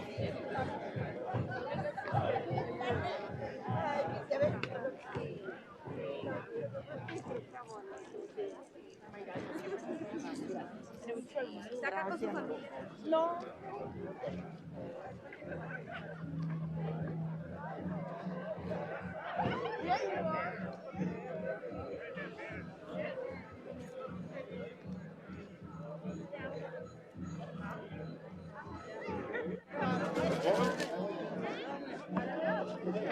Hey, what's happening, man?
still live here. Liar, liar, colonizer. Native people still live here. Liar, liar, colonizer. Native people still live here. Liar, liar, colonizer. Native people still live here. What do we want? Land back. What do we want now? What do we want? What do we want? What do we want? What do we want? What do we want? What do we want? What do we want? What do we want? What do we want? What do we want? Black snake killers! Black snake killers! Black snake killers! Black snake killers! Black snake killers! Black snake killers! Black snake killers! Land back! Land back! Land back! Land back! Land back! Land back! Land back! Land back! Free Leonard Peltier! Free Leonard Peltier! Free Leonard Peltier! Free Leonard Peltier! Free Leonard Peltier! Free Leonard Peltier! Hey, hey! Ho, ho! Plymouth Rock has got to go! Hey, hey! Ho, ho! Plymouth Rock has got to go! Hey, hey! Ho, ho! Plymouth Rock has got to go! Hey, hey! Ho, ho! Plymouth Rock has got to go! Ho ho! Plymouth Rock has got to go! Hey hey! Plymouth Rock has got to go! Hey hey! Ho ho!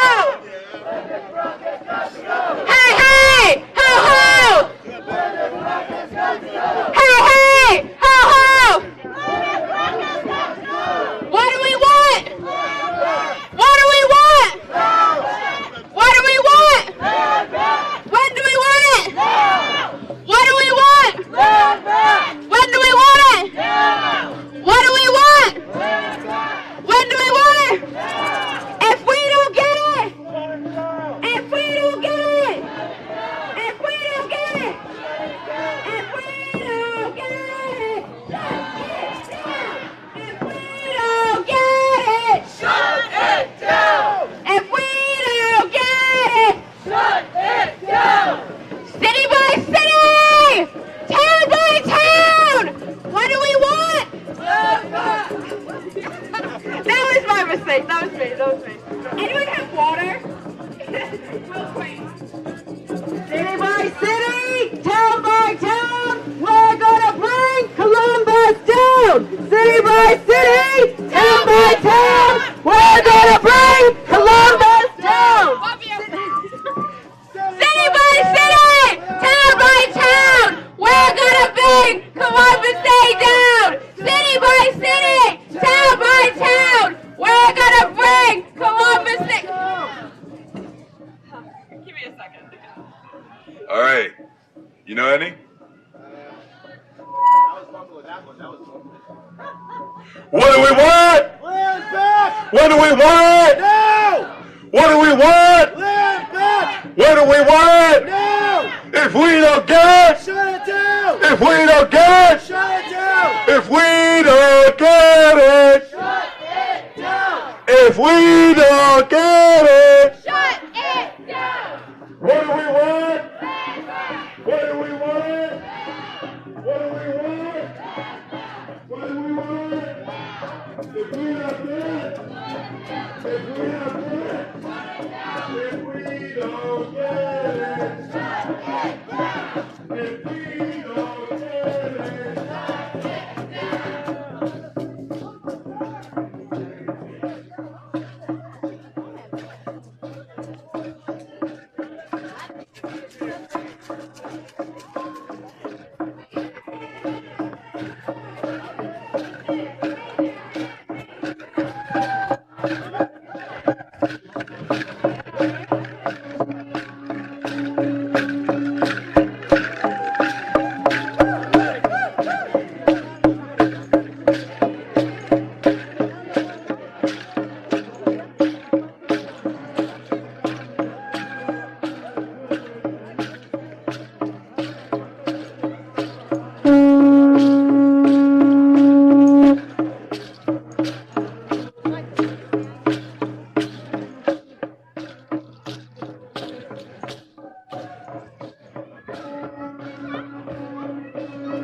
children.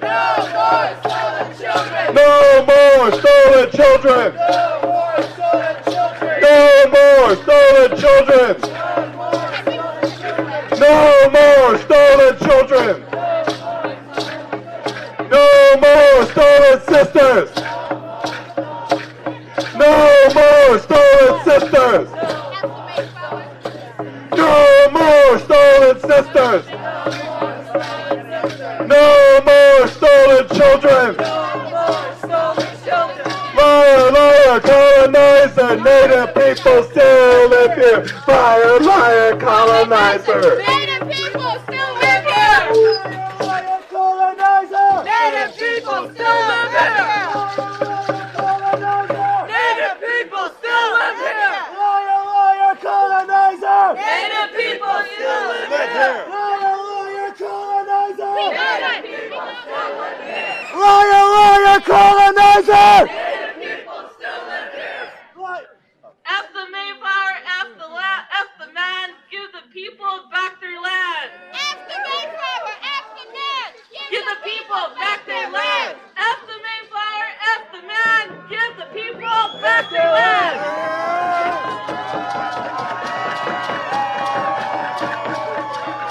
F the Mayflower, F the man, give the people back their land! F the Mayflower, F the man, Give the people back their land. F the Mayflower, F the man, Give the people back their land. F the Mayflower, F the man, Give the people back their land. raise your hand, make a fist, Turtle Island will resist. Raise your hand, make a fist. Raise your hand, make a fist. Turtle Island will resist. Raise your hand, make a fist. Turtle Island will resist. Raise your hand, make a fist. Turtle Island will resist.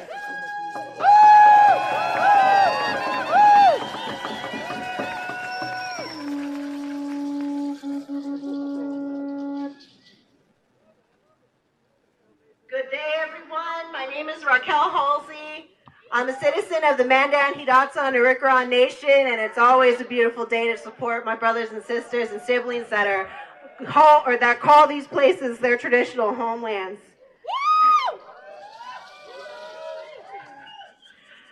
I want to call up get the next couple of speakers to go ahead and come line up.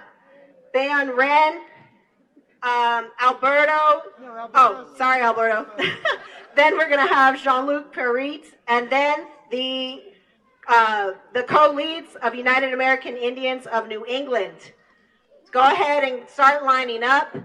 And in the meantime, just a housekeeping note, lunch boxes will be available after our speakers. And then we're gonna have a closing prayer, and we are going to peacefully disperse.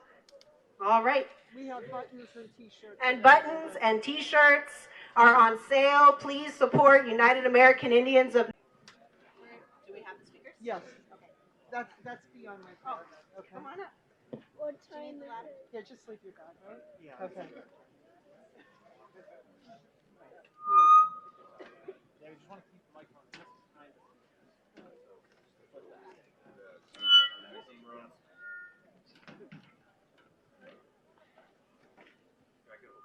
Good.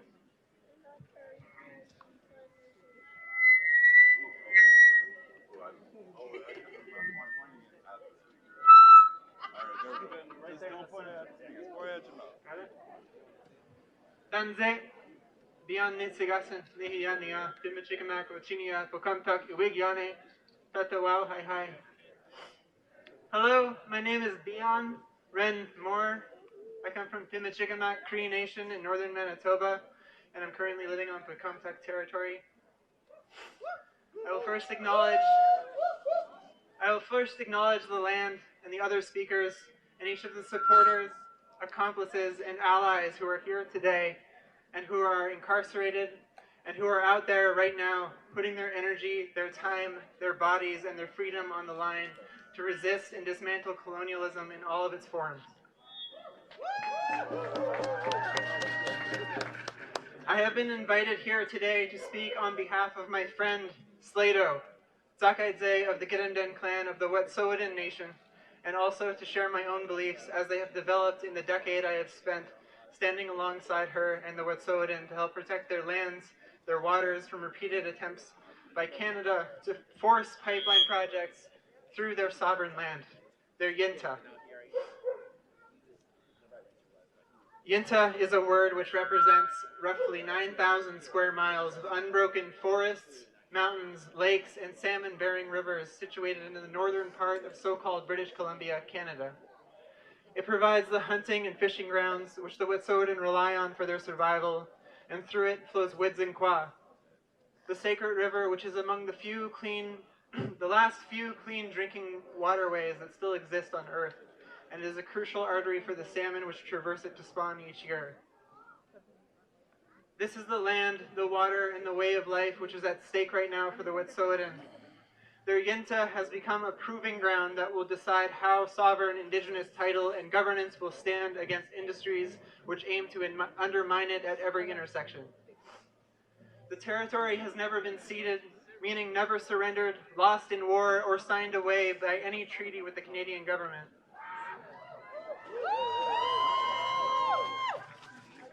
And so by both Wet'suwet'en and Canadian law, jurisdiction of those lands belongs solely to the Dinè and Tsakaidze of the 5 clans of the Wet'suwet'en, the hereditary chiefs who are in unanimous opposition to any pipelines ever being constructed on their Yinta.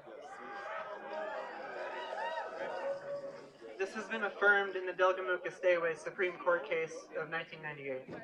However, Canada, the RCMP, and private industry refuse to acknowledge this ruling.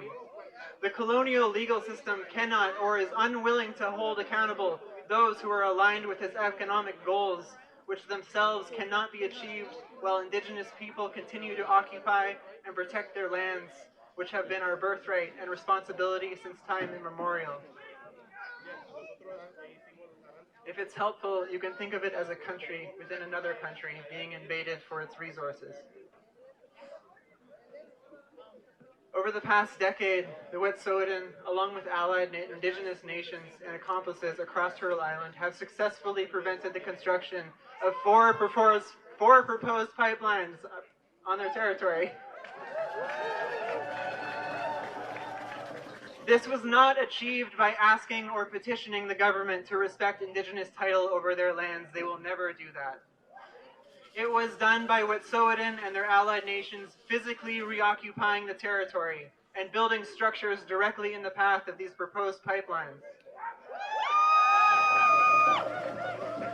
They established checkpoints, enforcing Wet'suwet'en law requiring free, prior, and informed consent to any individual or company wishing to access the Yinta. Off the Yinta, across Turtle Island, solidarity action sprung up in what was known as Shut Down Canada. An $11.7 billion fracked gas pipeline project called Coastal GasLink has now begun drilling under Wedzin-Kwa. It is an event that we have all been fiercely resisting. Coastal GasLink's attempts to invade have escalated year after year. In 2019, they began issuing injunctions, seeking to remove Wet'suwet'en from their land. These injunctions led to a paramilitary raid on the Unistoten Healing Center, arresting Wet'suwet'en hereditary leaders while in ceremony, dismantling their long-standing checkpoints, and immediately making way for industry.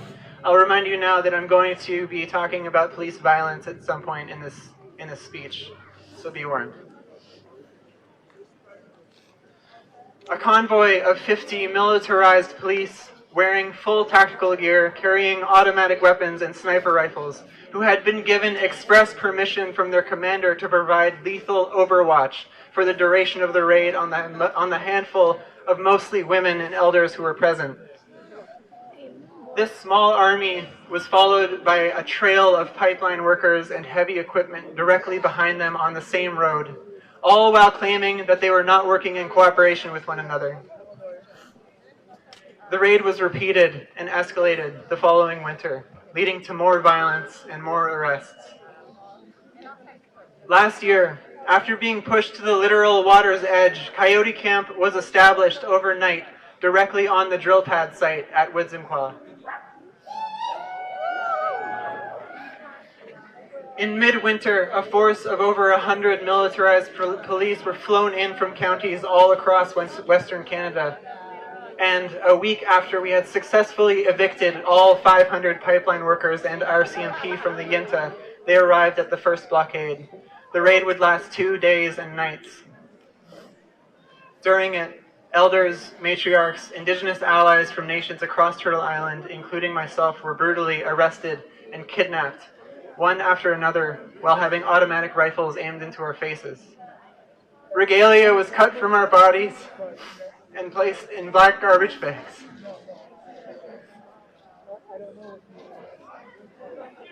I stood with other Indigenous allies who had come to stand against a common enemy as we were hunted through the snow by attack dogs.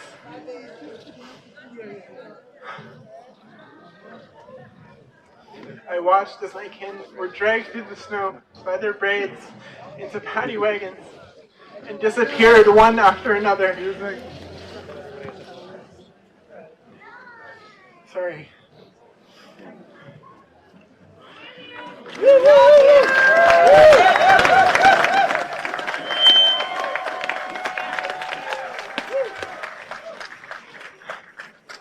The accredited members of the media who were present were also arrested to prevent them from documenting these atrocities as they were being committed.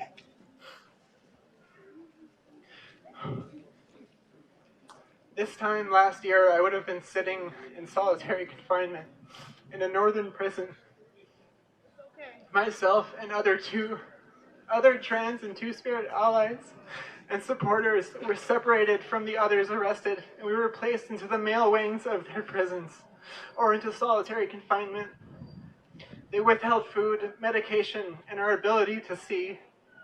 They openly mocked us while we waited for the courts to decide what was going to be our fates, for protecting the land and the water, for upholding sovereign Wet'suwet'en law, for not asking permission to do so, for refusing to continue to wait for Canada to take meaningful action. They will never take meaningful action on our behalf.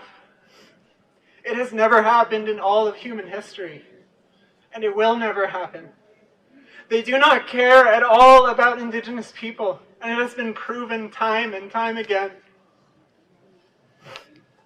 The truth is this: our existence is a threat to their entire colonial project. Yes, sir. Yes, sir. The state will never willingly give up their assumed jurisdiction over Indigenous land. Canada and the U.S. cannot exist as nation-states if decolonization and the implementation of Indigenous sovereignty are realized. The two cannot exist together. Canada and the United States will never give our land back to us because they cannot survive without consuming and exploiting Indigenous land. The capitalist system that they have put in place requires and normalizes the destruction of our natural world for profit. That is what is now normal. There were nights when I was at Coyote Camp, and I was really cold, and I was hungry. I had been awake for days in the snow and rain. I would look around at all of our shoddy structures and the tired faces around me. And I would think, I am 31 years old now, and what am I doing here? What is this? Is this my life? Like, I must be crazy. And then I would look past our encampment to the strip of destroyed earth and the countless trees that were piled up like toothpicks, piles which multiplied and stretched further than I could see along the easement that had been cut down to make way for the pipeline. I would look beyond the drill pad, and I could see Wedzingwa floating in the distance. And I realized that we were now the only things left standing in the way of its destruction. Then I would catch myself. Now that is what is insane. What I was doing there, what I am doing here makes perfect sense.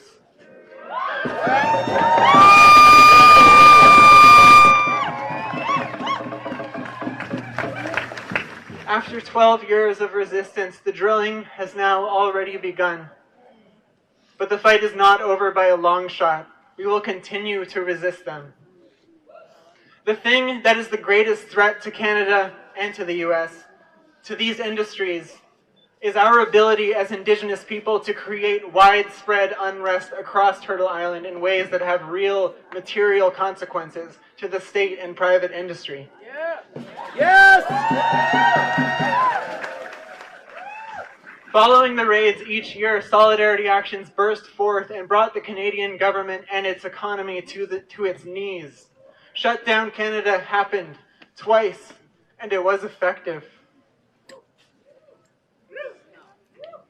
That's what the call to action being echoed from the Yinta is, and that's what I came here to deliver and spread.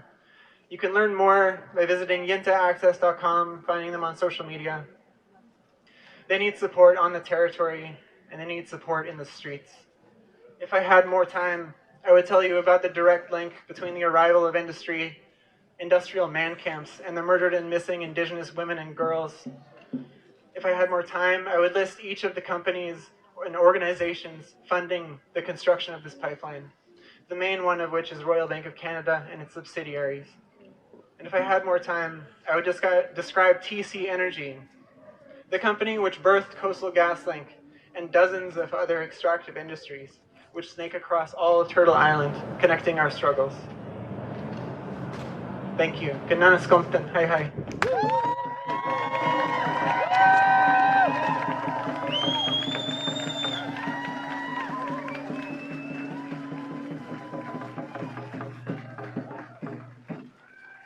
What do we do when our land is under attack? What do we do when our communities are under attack? What do we do when our two-spirit siblings are under attack? They cannot silence us. They cannot stop us from telling our stories, from teaching each other, and from showing our allies what is the right way forward. We are still here. We are not conquered. We are not vanished. Our next speaker is Jean-Luc Peritz of the North American Indian Center of Boston.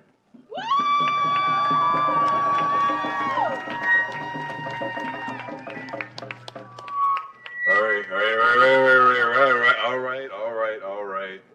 Microphone. My name is Jean-Luc Peritz.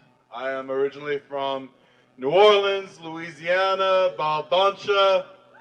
I am from the Tunica-Biloxi tribe of Louisiana. My grandmother is Mississippi Band of Choctaw Indians from Standing Pine community. I live and work in Boston, where I serve as president of the North American Indian Center of Boston. We are Massachusetts' oldest urban Indian center, providing cultural and social services for the New England Native American community for over 50 years now.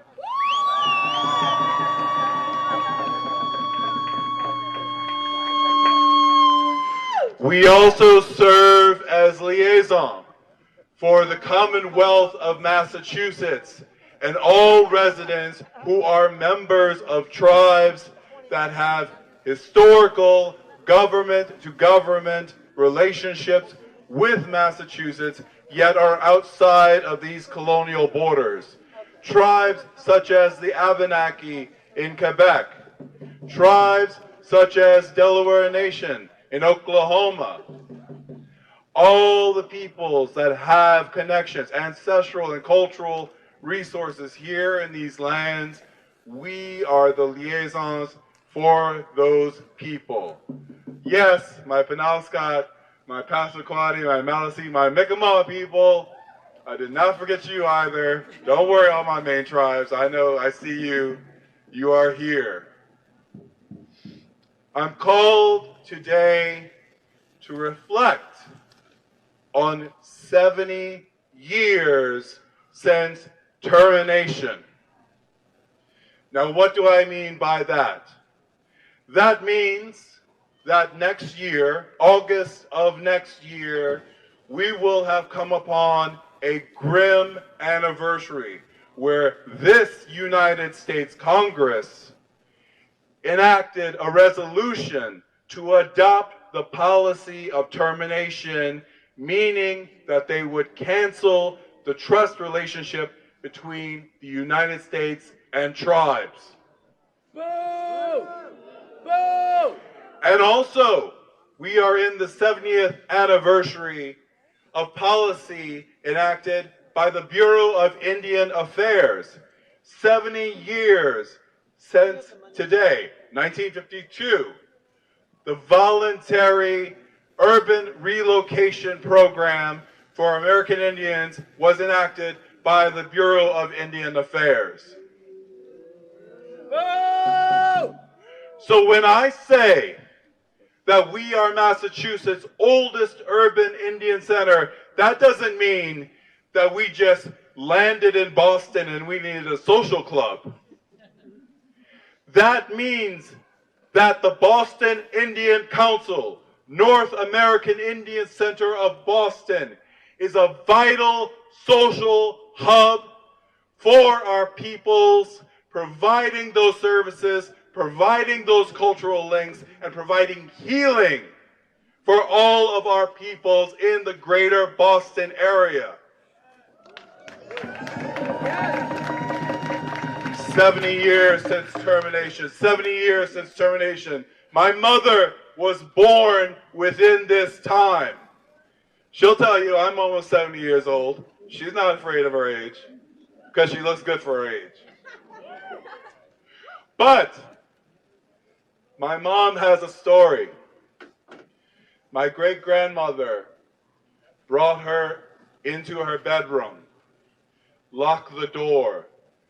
I'm going to tell you this in secret. Now, what I want you to do, whenever you go outside and you get dark, my great-grandmother showed her how to put cream on her skin to keep her skin fair. My great-grandmother told her, don't tell anybody of this, but my father was an Indian. Your grandfather was an Indian. Why? Why did she do that? Not just my great-grandmother, but some of your grandparents, some of your great-grandparents. Why did we have to say who we were behind closed doors? Only 10 years after that termination policy was adopted, did we see the 60s scoop. If I say that I'm Indian, that means that my children can be taken away from me. That means that we have more stolen generations on this land. So better for us to put that native pride away, just so our family could stay together. And I say this because while we are striking notes of solidarity with each other, some of our indigenous peoples, I have to say, we have to put away these games of I'm federally recognized, I'm state recognized, I'm non-recognized, I'm an American Indian, I'm Alaska Native, I'm Native American. We are indigenous.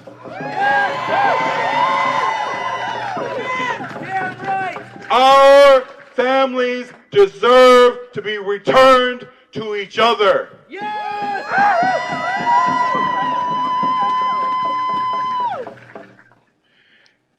And we deserve to be healed. But as we deserve these things, we have challenges again with the federal government. Again, we have a Supreme Court which is going to roll us back to those times of termination. Already, we have seen the dial back of tribal jurisdiction. Already, we have heard the oral arguments in the Brackeen case and trying to overturn the Indian Child Welfare Act.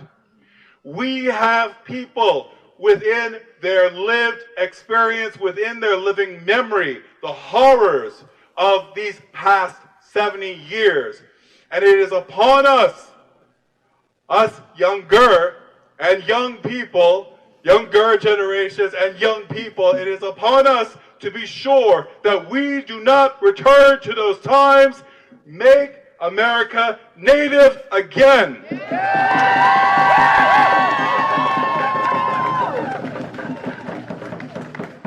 And so I say to you in this space, in this prayer, yes, we remain in prayer. The spirits were with us. You saw the red-tailed hawk flying above the sky when we were chanting. The ancestors hear you. And you need to hear the ancestors. Don't just fight at the ballot box. Continue to fight on the streets. Continue to fight in the churches. Break down the doors. Break down those archives. Make sure all human remains of our peoples go home. And every inch of this land you take back for your people.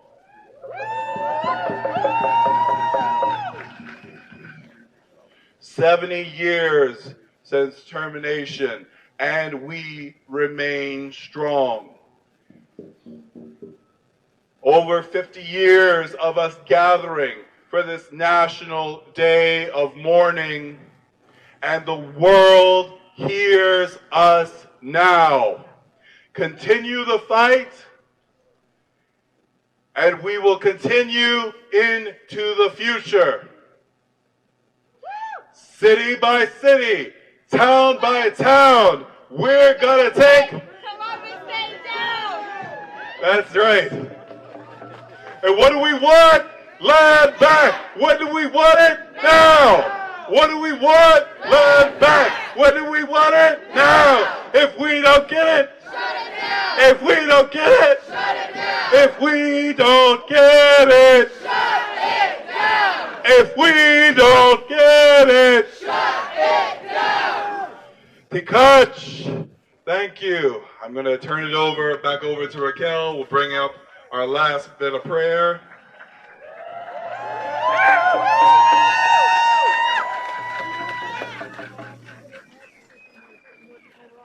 Our final speaker needs no introduction, but she is my sister in the struggle here in Massachusetts. She is someone who all of us should be honored to learn from all the time, every day. She's someone who does the work every day. She's someone who creates this space that we have here, which is sacred. And I'm grateful for her. Mahtowin Munro.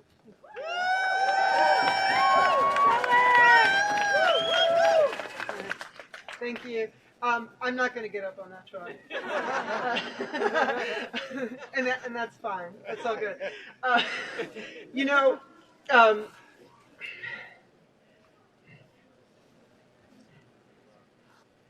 I feel really grateful for everything that was said today and everyone who was here with us today. It was really an extraordinary National Day of Mourning. And I hope that everybody who's here or who's listening on the live stream is going to have a lot of things to take away from it. I think you will if you've been listening. I need to tell you about a small amount of business, which is when we're done. There are T-shirts and buttons, and there's a Leonard Peltier table up there, and there are lunches. We know that the New York crew had to leave already, but there's still lots of people here who need to be fed, so we do have the lunches, and everybody will take care of that. There's a wonderful woman brought plants for you to take home, flowers for you to take home. You know, we want you have a lot of things in your heart to take away from here. We also want to give you food and things like that too, because that's important to us. I want to acknowledge that Elizabeth Solomon from the Massachusetts at Ponkapog is here with us today, and we appreciate it. It's always wonderful to see you. So thank you for being with us here today. That is Massachusetts at Ponkapog. Their territory includes the city of Boston, and Boston has finally acknowledged that, and their flag was raised in October this year, so things are really moving forward for them. So thank you for being here, Elizabeth. We want to thank the Herring Pond Wampanoag for letting us have National Day of Mourning on their land.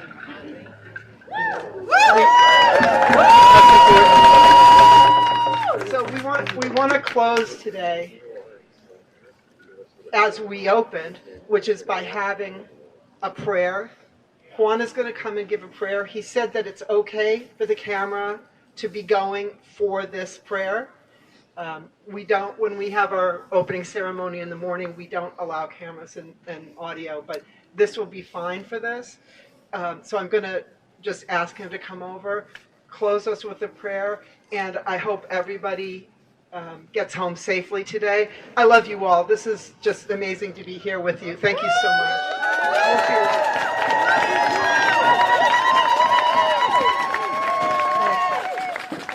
Over here. It's over here. So if it's, okay, hold on 1 minute. Okay.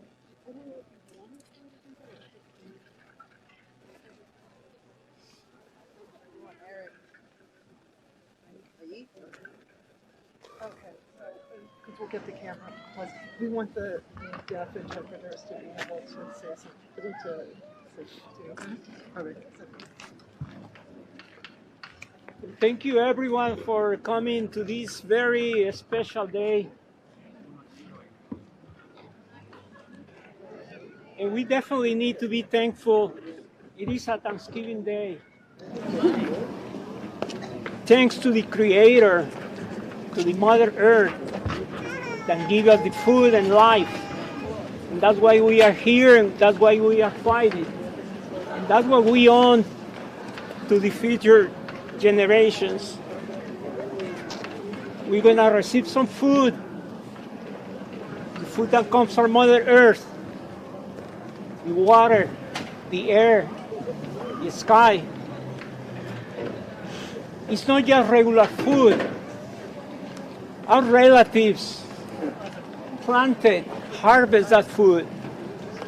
They prepare it. Now let that food heal us.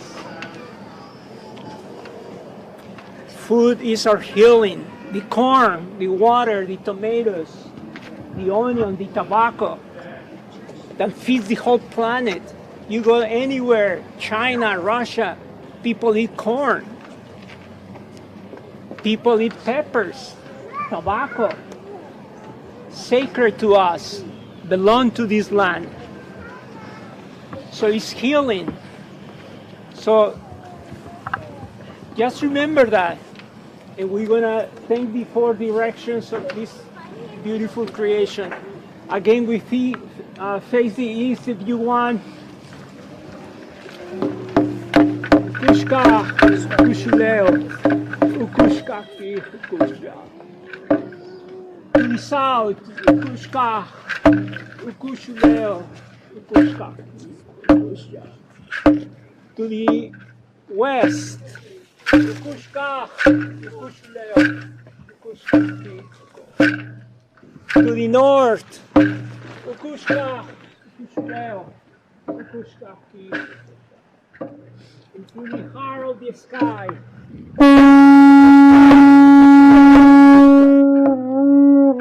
And our Mother Earth, Ukushka, Ukushuleo.